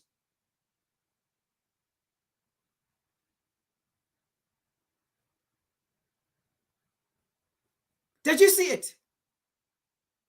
He made it clear. They noticed that. When did they notice it? They didn't know before the day of the election. Ever send these folks been in Nigeria with their machine? Ever seen? They didn't test it. They didn't try it.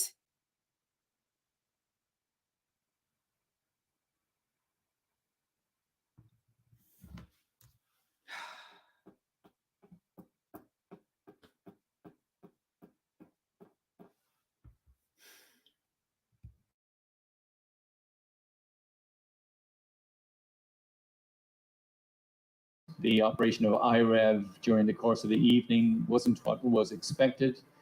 We noted that in some instances, the offline uploading of results onto BVAS machines was not done systematically. So there were other issues that we noted, and but we don't do them on a polling unit per polling unit basis. We simply did it across all of the.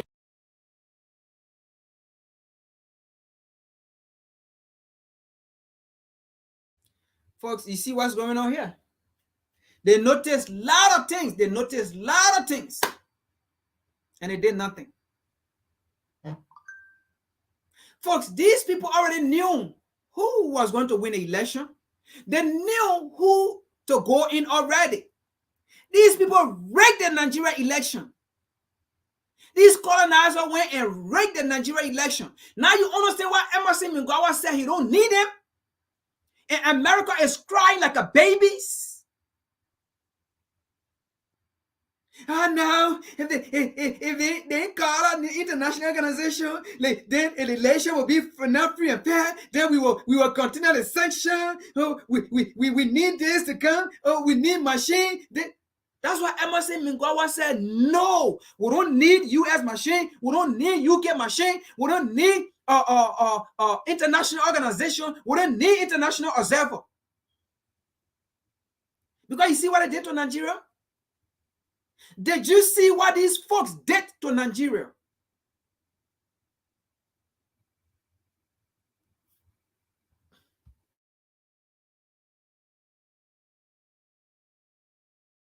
The observations that we obtained across the entire country. And we are very conscious that the Electoral Act provides a very important legislative basis and framework that instilled a lot of trust in INEC in the run-up to the election from political participants and encouraged many people to take part.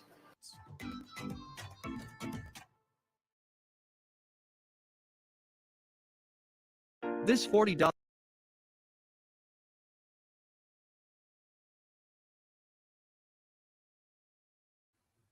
Folks, so you see it right there now. So you see where the problem came from about this whole Nigeria election, right? You see it.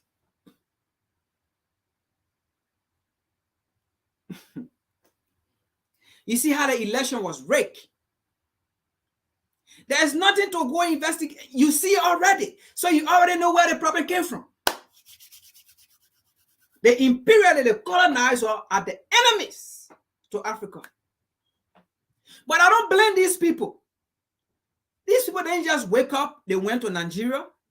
America didn't just wake up and went to Nigeria and say, we want to be observer, we want to come and be part of your election. Where in the world Nigeria embassy will just wake up and go to Washington, D.C. and say, we want to have Nigeria observer on an election in America.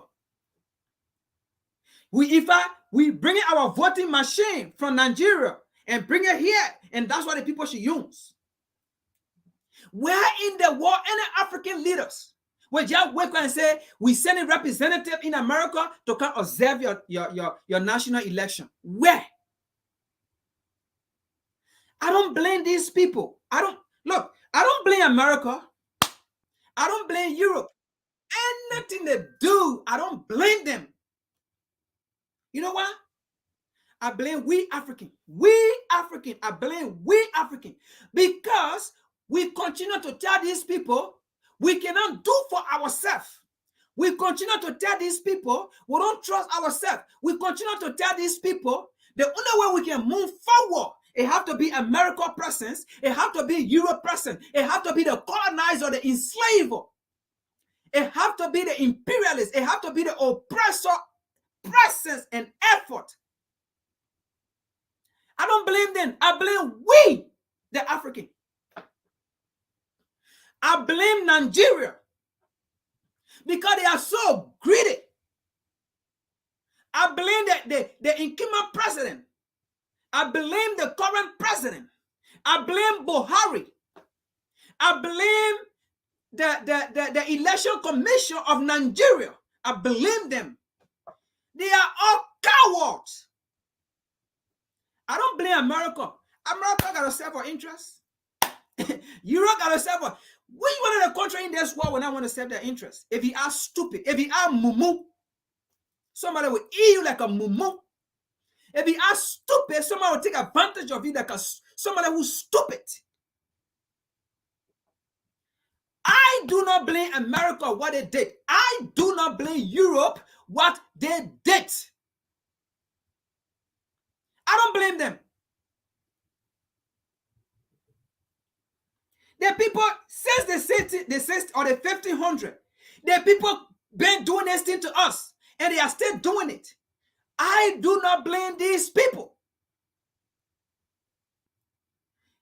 If America election is coming, and Africa come, they say they want to have a representative, African representative or observer for the election to make sure black people in this country vote well and people do not take advantage of them. You think America are going to say yes? In fact, America are going to look at you as you stupid. They will curse you as you crazy. They will say, who are you to come and tell us you want to bring observer into our election, our national election? Who are you? Did we tell you that we don't know how to take care of our black folks? They will not agree because they make sure what work in their interest, they won't agree. So I don't blame America. I don't blame Great Britain or Europe or France. What they're doing, I do not blame them. What they did in Nigeria and they rigged the election, I don't blame them. That Nigeria, I will blame. Because Nigeria does not want to see her citizens rise. Nigeria does not want to provide for her citizens. I don't blame them. I blame Nigeria. I blame them because if they were going to tell US to back off, US was not going to come. If they were going to tell Europe to back off, Europe was not going to come. Europe going to force it and say, we bring our representative, we bring our machine. Nigeria, sophisticated as you are, don't you have machine? Can you produce machine? You're already making cars.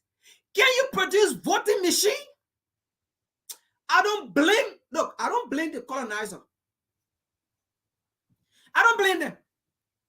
I blame we Africans. In this time period, this 2023, this 21st century. Look, I don't blame these people.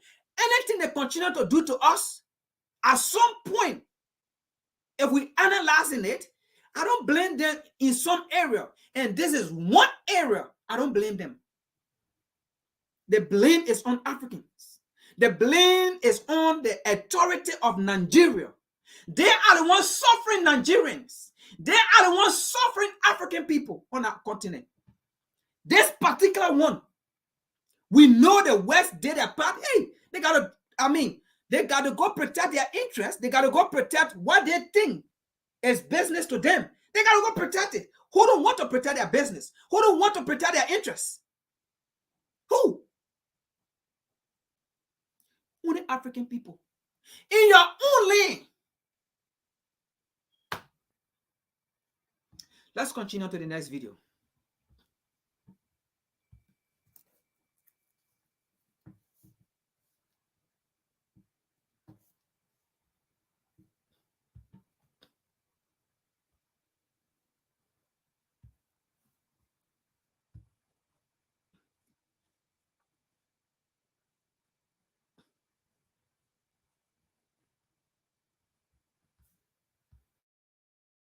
Now, again, we're going to look at this thing from another angle, from another perspective.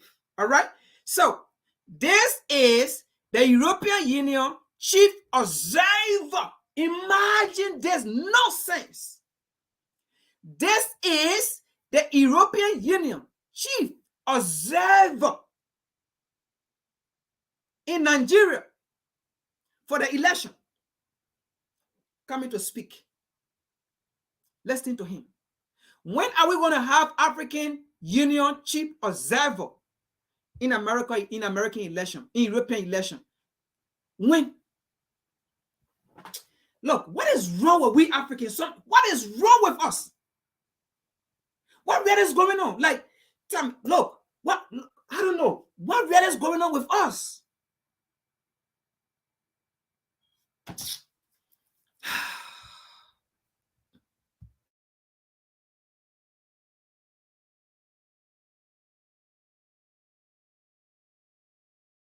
January, and we've taken note of the effect of the Electoral Act, the use of the new technology, and the overall preparations by INEC throughout the 36 states and the Federal Capital Territory.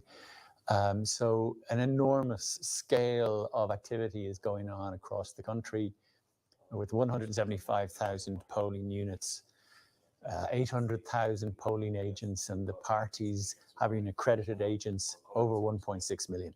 So the scale of this is absolutely extraordinary. It presents inevitably huge challenges, but the reward for Nigerians and for the region is really very significant. And I think that's why so many missions are deployed here. And certainly that's why the European Union values the work that is being done on this particular election. All right. All right. Secondly, based on your observations, are there areas of concern to you? Well, we are very taking note of an awful lot of issues. However, we don't make observations until after the election, because otherwise the mission might be accused of interfering in some way in the choices that Nigerians make, and we are very. So again, from the previous video we just showed, right? And then leading to this again. So you see how all of them have the same analysis. All of them have the same narration, right? We don't want to come out to do anything before they say we did this. But you already knew who you want to put there. So what happened here, folks? They are trying to add neutral, or trying to add like neutral, like they never had no part to play. But when it have already been stated, they provided the machine. They provided the machine. They provided the technology. Then now they are saying, we don't want to talk here. We're going to wait until after everything. After Africa, Africa, Africa, Africa. Why do you allow people to continue to mock the continent? Why do you allow people to mock us? Why do you allow people to look down on us? Why do you allow people to treat us the way they are treating us? Why?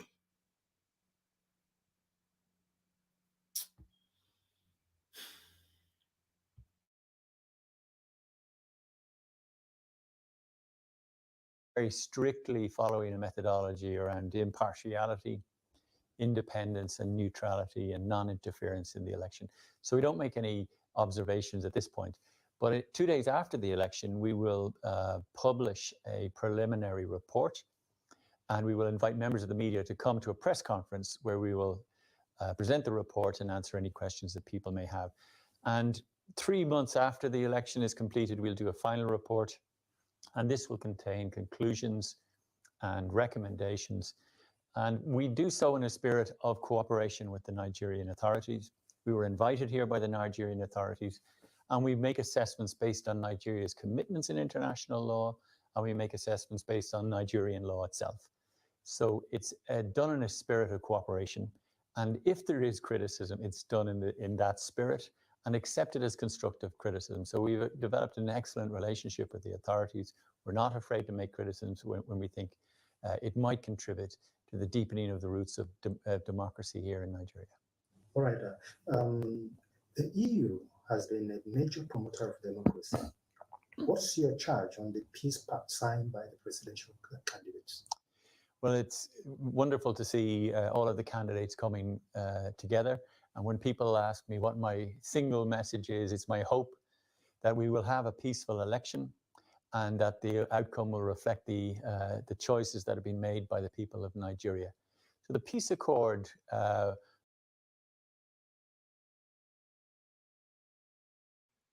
right, I take that out. All right, but again, you see the nonsense they are saying here again. You see it clear. All right, he makes his point. The Nigerian went for them. The Nigerian authority went and called them. That's why I said I don't blame these people, man. I blame our leaders, our people. I blame we Africans. At some point, I blame us. I'm not going to point fingers at the US. I'm not going to point fingers at UK. Look, we African, we the cause of this. Nigerian are the cause of this. The authority are the cause of this. For real. Why are you inviting these people? Are you telling us you can't conduct your own elections? Then why should we call Nigeria superpower in West Africa? Why should we look up to Nigeria? Why African nations should look up to Nigeria as our superpower? What is in there as a superpower? Look, Nigeria, look, you are not damn superpower for Africa or for West Africa. You are not. You are not.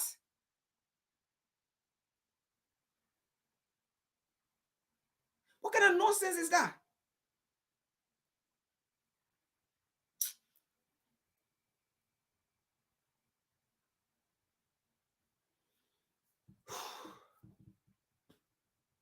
Complete nonsense. What is that? Then what is the superpower? What is the superpower? Nigeria? We depend on you.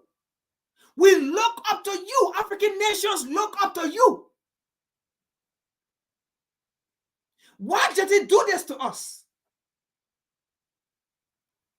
Why, Nigeria? Why? Why did he do this to us?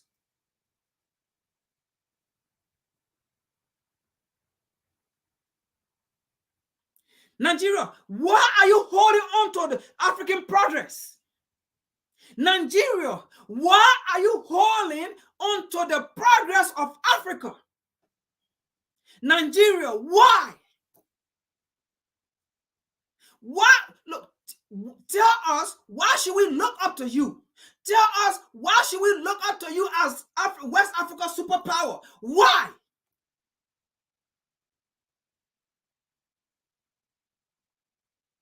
Nigeria, why are you damaging our future? Why are you damaging the Nigerian people future, the African people future? Why? Nigeria, why? Tell us, why should we look up to you? Why? Nigeria, why? Nigeria, why should you do this to us? This is not just about the people, our brothers and sisters that live in Nigeria. This is not just about them too. What you did, it affects us in the West African region. It affects us. What you did, it affects us. So why should we come to you for advice? Why should we come to you for direction? Why? Nigeria, you, Nigeria, you.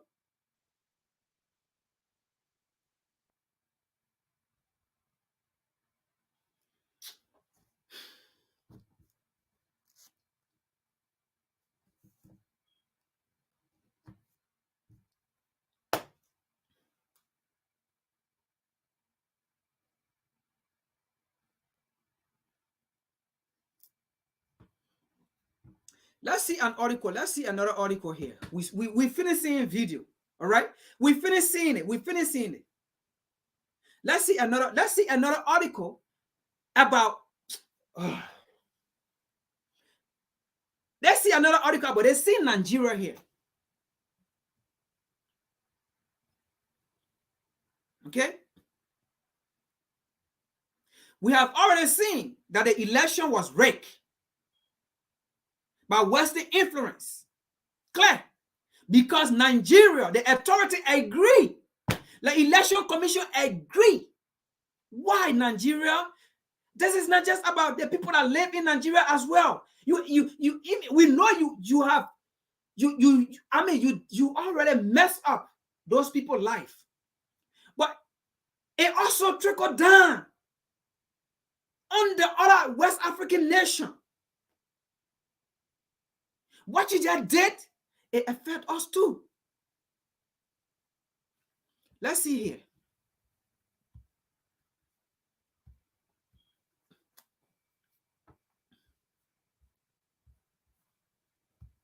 Let's see this right here. This article is from The Guardian. All right. Let's see here. Then you will know that the election was rigged. So, you are seeing tons of evidence upon evidence. This, you have seen it, right? We're still bringing you more evidence. Now, it says, dark acts of politics. Dark acts of politics. How Tim George. Now, this name here, J-O-R-G-E, that's not a real person name. But the person could not show their name because they went to do a fraudulent activities. Let's see here. Dark art of politics. How Tim George and Cambridge Analytica meddle in Nigeria election. Listen to this again. This is not from me. It's from the Guardian newspaper. Dark art of politics. How Tim George and Cambridge Analytica meddle, interfere in Nigeria election. In what? Nigeria election. Let's read. Elite measures show failed plan to disrupt Jonathan Goodluck, re-elected in 2015. Now, we're going to connect the dot, and the dot is connected in here. You may ask me, but this is 2015 and 2023 just passed on. There's a reason why I left this article and we discussed about the 2023 election, and you have seen evidence, right? Now, this article will make you to understand why they elected the ruling party. But 2015, they wanted Jonathan Goodluck to be re-elected in 2015. And they didn't want Buhari. But then why in 2023 they advocated, they meandered into the Nigeria election to appoint, I don't want to say elect, to appoint the ruling party, Buhari. Let's see here, folks. 4 weeks before a pivotal presidential election in Nigeria, an Israelite private cooperative. Now, most of those organizations that were in Nigeria in 2023, they were private entities that went there. You heard the last video we just showed where he's saying we thank our other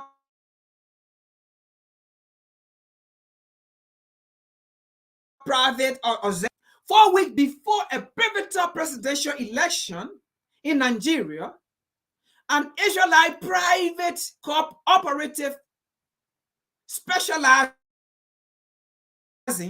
in black ops was preparing a trip to the country, Nigeria, on 17 February or January 2015. The man who the alias George, the name George, right? Email Cambridge and Analytica, the political consultancy. He was coordinating with on a covert plan to manipulate Africa's largest democracy. They was planning to manipulate Africa's largest democracy. So this time around, it ain't fake. So you see it. Let's continue here. So this is communication between them, right? In a country and the entity. Friend, hi. I will be on the ground, which is Nigeria now. I will be on the ground tomorrow for a couple of days. Who is best to meet them? He asks. So he's asking, he's going to be on the ground. So they are discussing, he's going to be on the ground. So as he's on the ground, who are the folks he's going to meet? Who are the political entity he's going to meet? Who are the people within the INEC that he's going to meet? Now, listen to this. He said, low profile as we come in. Low profile as we came in. Like they went in very cool and calm. Like,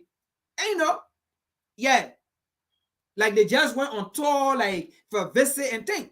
Low profile as we came in on a special visa. And we are watched closely. Okay, we are watched closely, like there was people were observing them, right? Let's continue. We are watched closely. Which part they are planning to rig the election. He said, anyway, we need better understanding of the current status. Better understanding of the current status of Nigeria or the election 2015 now. We need better understanding of the current status. Improve communication and coordinate plans. We want to run by you a couple things that we might execute if the star align. So please, in very limited circulation,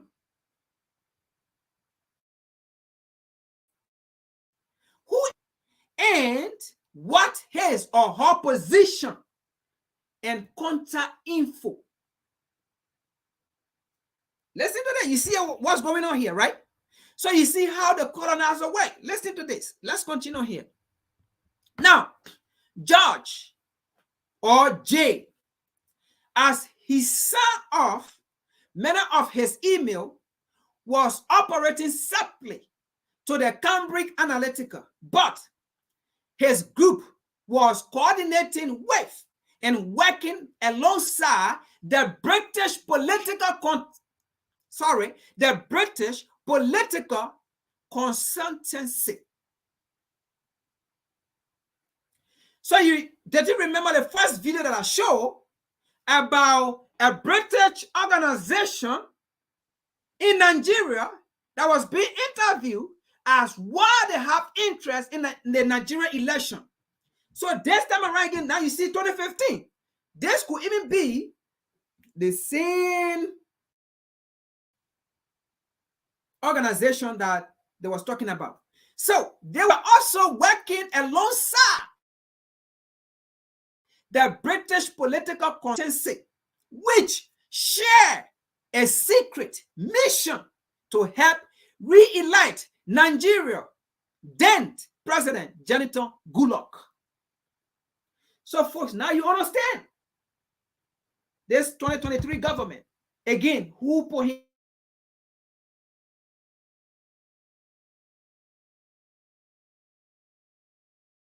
in there. You saw what happened already. You already know it was rigged. You already know the election was rigged. You already know who put Tinubu in power. We already know that.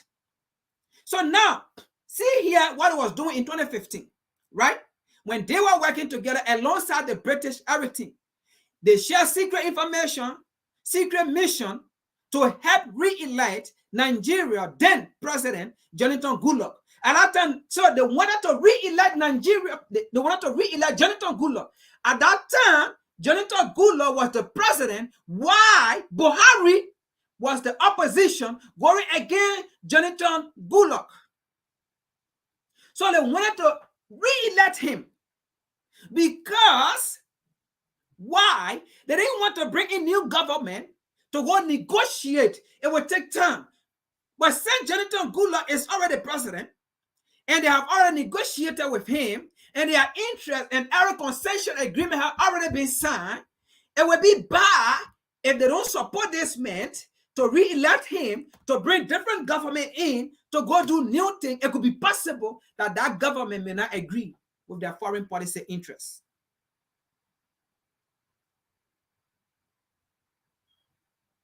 So you see, we are not going to read the whole article. But if anybody want it, just tell me. I will drop it in the chat. So you see what's going on here. So on Wednesday, George was unmasked by the Guardian, the news article now, and its media partner as Tel Honey, a hacking and disinformation specialist. So another people that do go into your system and hijack your system, like how they did it with the Kenyan president, current president, William Ruto. They didn't want him. They wanted the opposition to win. So when they hijacked William Ruto email, and they hijacked the social media, and they start sending all kind of ill messages and things about this individual. But however,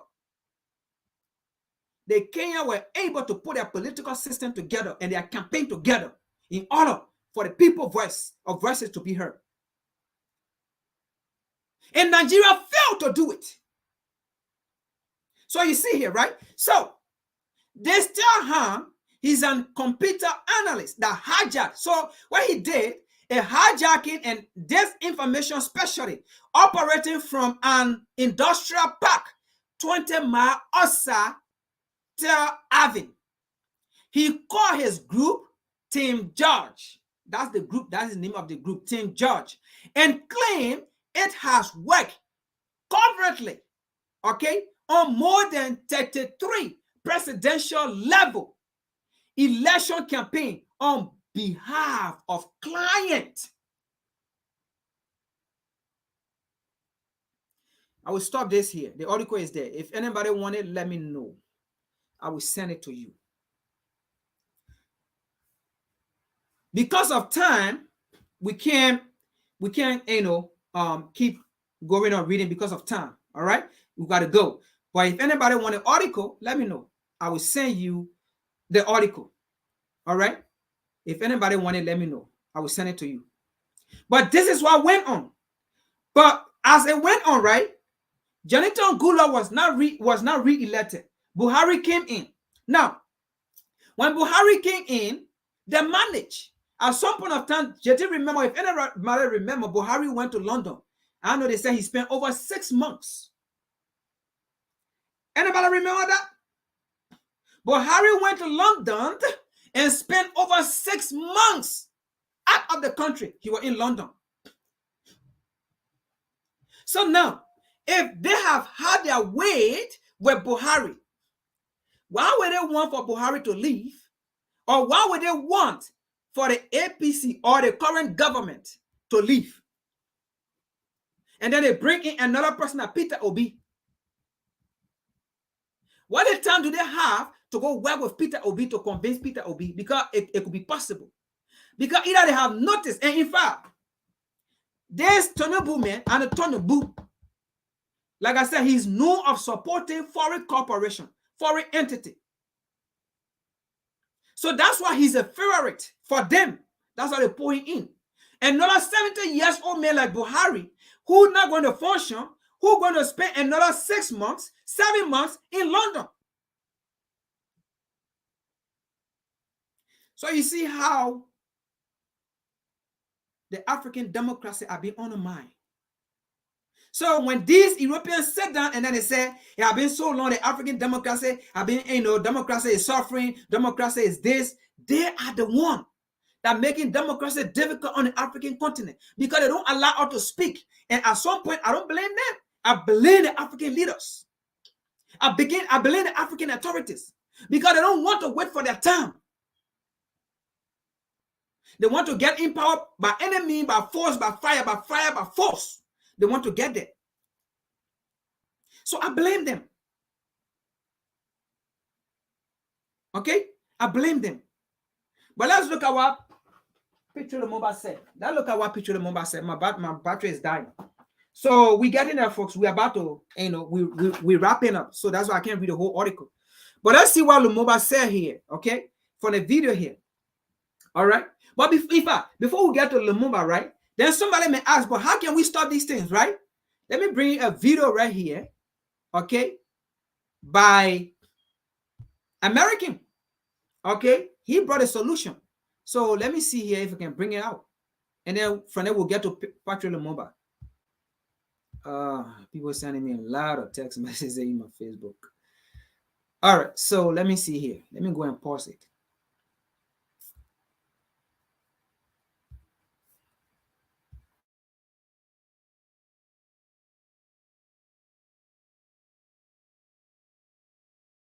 Number one, America is never going to pay its debt. It doesn't have to. Its debts are in its own currency. We can simply print it. The African debt is not in its currency. The African debt is in US dollars. Africa has to earn the US dollars. The only way it can earn the US dollars is not to be assassinated for growing its own food and becoming independent, doing something that the United States does not like. The principle underlying the foundation of the World Bank, the International Bank for IBRD, the World Bank, is that no country should grow its own food. Africa and the third world should only grow export crops.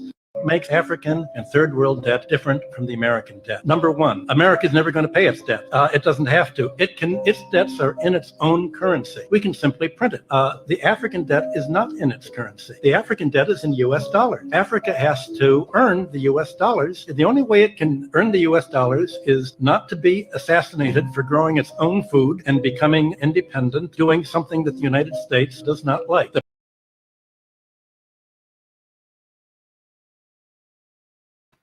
Now, he just gave us, right? I took the video out already. I already took it out, but I have it. I will try to post it here after the live. I'll go back to my email and post it. So he gave the solution. I mean, look, these people know the solution. First of all, he said Africans can end. We can stop. Let me put it that way so you can understand. Africa can stop the US dollar. How can we stop the US dollar? He said by African growing their own food. Okay? And Africans should stop growing food that they export, crops that they export. Africans should stop it. Okay? That's how Africa can end the US dollar.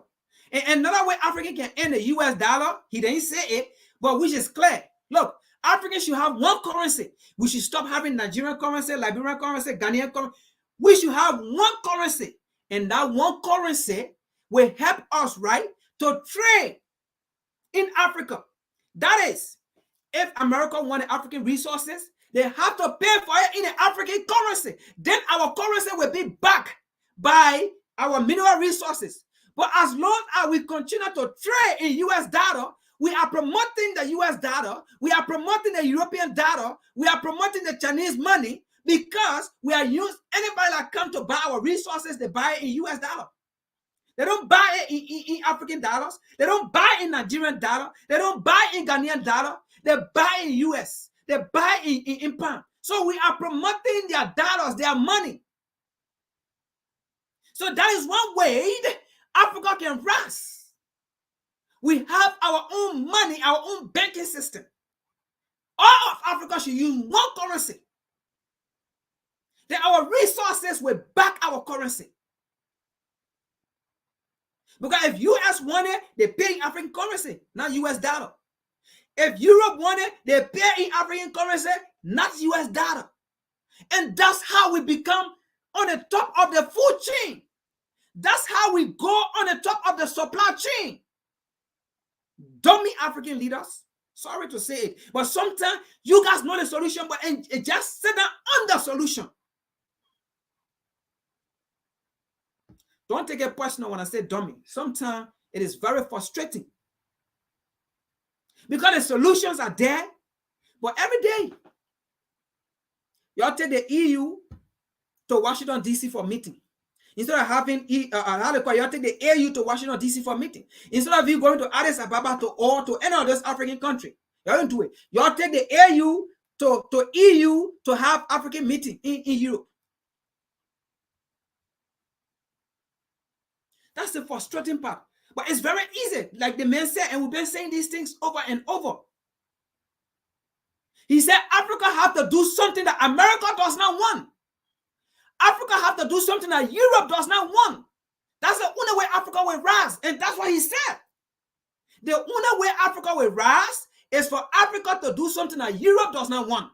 Africa to do something that America does not want. But anytime we do something that America want, Europe want, it's not anything that will carry on anywhere. It's not anything that will carry on anywhere.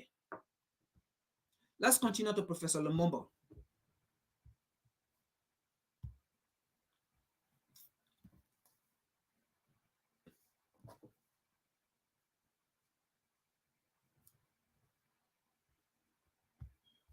So let's see what Professor Lumumba said about these African leaders, about where Africa is right now.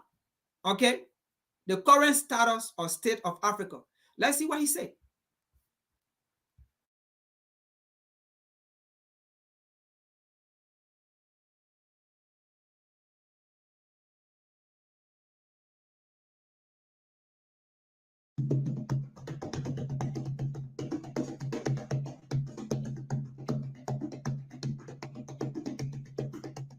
But the truth be told, many African countries are victims of bad governance. Africa is still divided.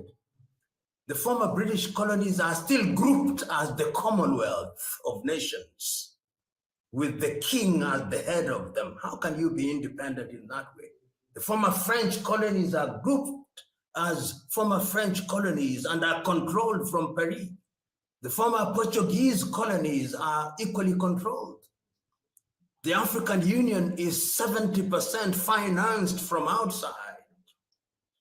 Until and unless we change, Africa is slowly and surely getting into the clutches of the neo-colonizers. And I want to remind you of a thing that has happened in the last 2 months. In the last 2 months, we have had the Russian foreign minister here talking about Russian interests. We have had the Chinese foreign minister here. We have had the French president here. We have had the Turkish president here. We have had all these people coming to Africa. There is a new scramble for Africa. This is how colonization started. And it was not lost on me that we had the Roman Catholic Pope here. We had the head of the Anglican Church here. We had the head of the Presbyterian Church here. The same triumvirate that came during the colonization was here in the last 2 months. You are posing questions to me. You will be colonized again. What you'll remain with are elections, where you elect presidents and have ministers who look like you, but they are simply robots and marionettes to be controlled from Paris, Washington, London, and of course, Brussels and other parts of the world, and Beijing and Moscow. And this sometimes, when I see the leaders of Africa meet in Addis Ababa, I sometimes ask, they should just have 3 agenda items. What is wrong with us? Agenda item number 1. What can we do about what is wrong with us? Agenda item number 2. Number 3, within what period can we repair what is wrong with us? Otherwise, as the former vice president of Zambia, Simon Kapwepwe, once said, and I agree with him, those who left as colonizers will come as investors, and this time round, the colonization will be economic. And it's already there. You see it even in this economy. Ask yourself, who controls the Ghanaian economy? Ask yourself. We must ask and answer uncomfortable questions. We have been good and nice to each other for too long. Not just the Chinese. It's the IMF. It's the World Bank. It is the European Union. Almost all African countries are indebted.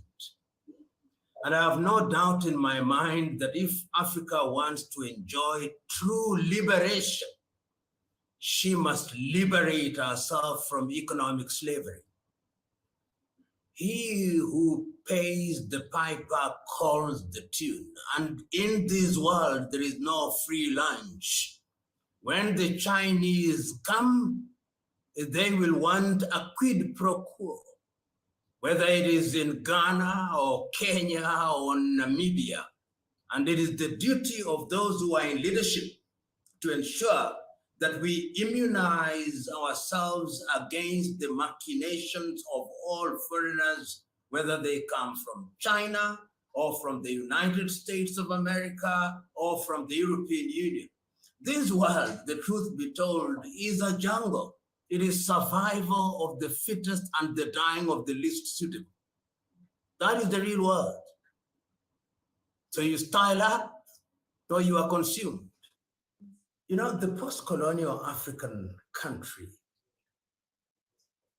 is a weak economy. Look at the GDP of Ghana. It's a small economy.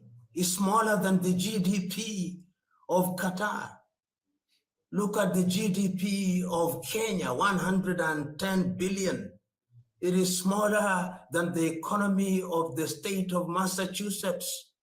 Look at the GDP of the Democratic Republic of Congo, it is smaller than the profits of Shell last year, which was 150 billion. Disunited as we are, most African countries are not viable. And until one day we sit down and tell ourselves in no uncertain terms that Africa must rethink the way she is doing things, we are going nowhere. I cannot manufacture good news, and Africa cannot manufacture good news. We must face the truth with fortitude. And what is the truth? The truth is the 55 or 54 odd countries that constitute the continent of Africa. This club face control trick stops you from hitting thin shots, fat shots, and shanks in only 10 are not viable, most of them, and therefore they are susceptible to manipulation, and that is why they are manipulated every other time. The Chinese come here and manipulate us, the Americans manipulate us, the British manipulate us, the Arabs manipulate us, the other countries manipulate us, and all we are doing on a daily basis is lamentation. For how long shall we lament? So we are co-authors of our own misfortune. And nobody is going to come here and do things that are in our best interest. We must define our best interest and do what is in our best interest. And there are no shortcuts. There are no shortcuts. The ECOWAS region could have done better, but I listened to Aliko Dangote recently. And he was complaining that even him, who is the largest, one of the largest investors in Africa, to move goods from Nigeria to Benin is not easy. To get a visa to travel is not easy. No free movement of people, no free movement of goods, too many tariff and non-tariff barriers. I'm aware that since the year 2021, you now have the headquarters of the Africa Continental Free Trade Area, but are we moving goods? Can you move goods easily from Cote d'Ivoire to Ghana, from Liberia to Ghana, from Ghana to Senegal, from Guinea-Bissau to Togo? The answer is no. So the time is now, and I'm very happy that this year has been declared the year where the African Union is going to focus on free movement of goods and services. I hope that is not just another round of giving promises to ourselves. Look at the multiplicity of currencies that we have here. You move here, cedi. You move there, CFA franc. You move there, naira. You move there, dalasi. And all these are weak currencies. 90% of trade in West Africa and the continent of Africa is terminated in dollars. We must de-dollarize our economies if we are going to be independent. If we don't de-dollarize our economies, we are susceptible to manipulation. Just see how your cedi is behaving. And if you go to Malawi, see how the kwacha is behaving. Come to Kenya, see how the shilling is behaving. When we talk about hard currency, do you ever hear any African country described as a hard currency? What is the opposite of hard? Soft. So currencies are currencies that can stand up.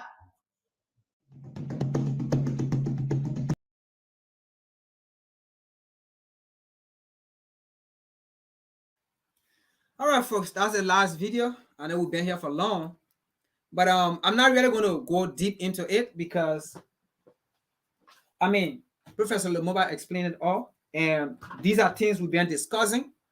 So, but now our African leaders should be vigilant. But now our African leaders should know all of these things. This is not something new. They should know these things. And let me just make one quick point to them, especially the so-called AU and the so-called ECOWAS. The European sanction, they went and put on Guinea, Mali, Burkina Faso. They should take that sanction out of those countries. Nana Akufo-Addo, you are led by the United States. Because by the time you came for the U.S. African Leadership Summit, you went and started attacking Burkina Faso. Nana Akufo-Addo, we calling you out. You were attacking Burkina Faso. You. Macky Sall, the president for Senegal. You. I believe you the chairman for the AU now. I don't know what. I think no Musa stayed there or something. I think Equa or so. You people should take away the sanction from Guinea, the sanction from Mali, and the sanction from Burkina Faso. Stop allowing European, stop allowing America, stop allowing UN to tell you how to run the African continent, to tell you to how to punish your brothers and sisters. Stop it.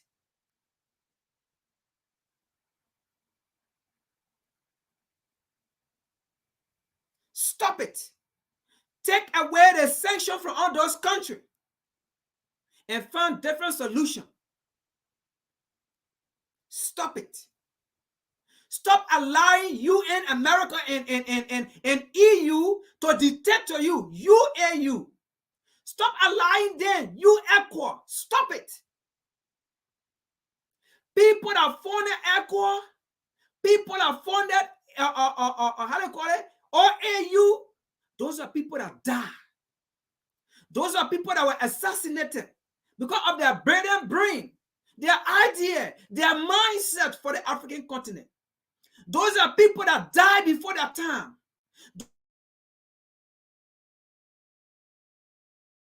Those are people that died. Stop it.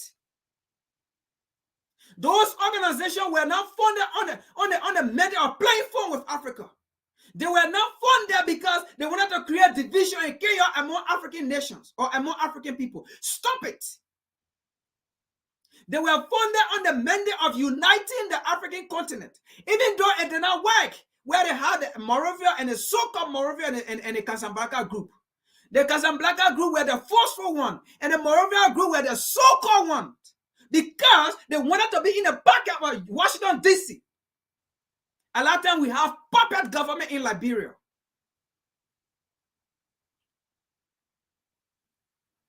But the Organization of African Unity were never funded to create division among African nations. It was never funded to put sanction on another African nation. It was never funded to put sanction on another brothers and sisters. That go to ECOWAS as well. So you current leaders leading the role, holding the positions, please take off the sanction from Guinea. Take off the sanction from Burkina Faso. Take off the sanction from Mali. You cannot tell the people and you expect the people to fight the Boko Haram or Jihadi. You cannot handcuff a man and put him in a ring and then say the man should go fight another man who is not handcuffed. And you expect the man who is handcuffed to win.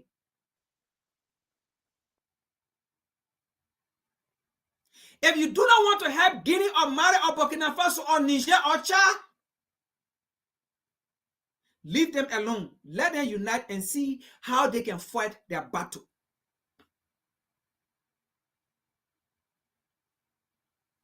I do not want to take much of the time for what Professor Lumumba said, but you African leaders, please, you are damaging Africans' future. You are damaging the African continent. You are taking us back to the dark days. You are taking us back to the dark days. You are taking us back to those days. What are the independence people fought for? What the freedom people fought for? Mumbo, that the CIA American kill, European kill. Thomas Sankara, that the CIA American, European, they kill. That last month, his remains were buried. Thomas Sankara was just buried last month. People that lived in the 60s that saw it, that generation is still alive today. Where is the freedom Thomas Sankara fought for? Where is the freedom Nkrumah fought for? Where is the freedom Jomo Kenyatta fought for? Amilcar Cabral, Ahmed Sékou Touré steering. Where are the freedom those people fought for?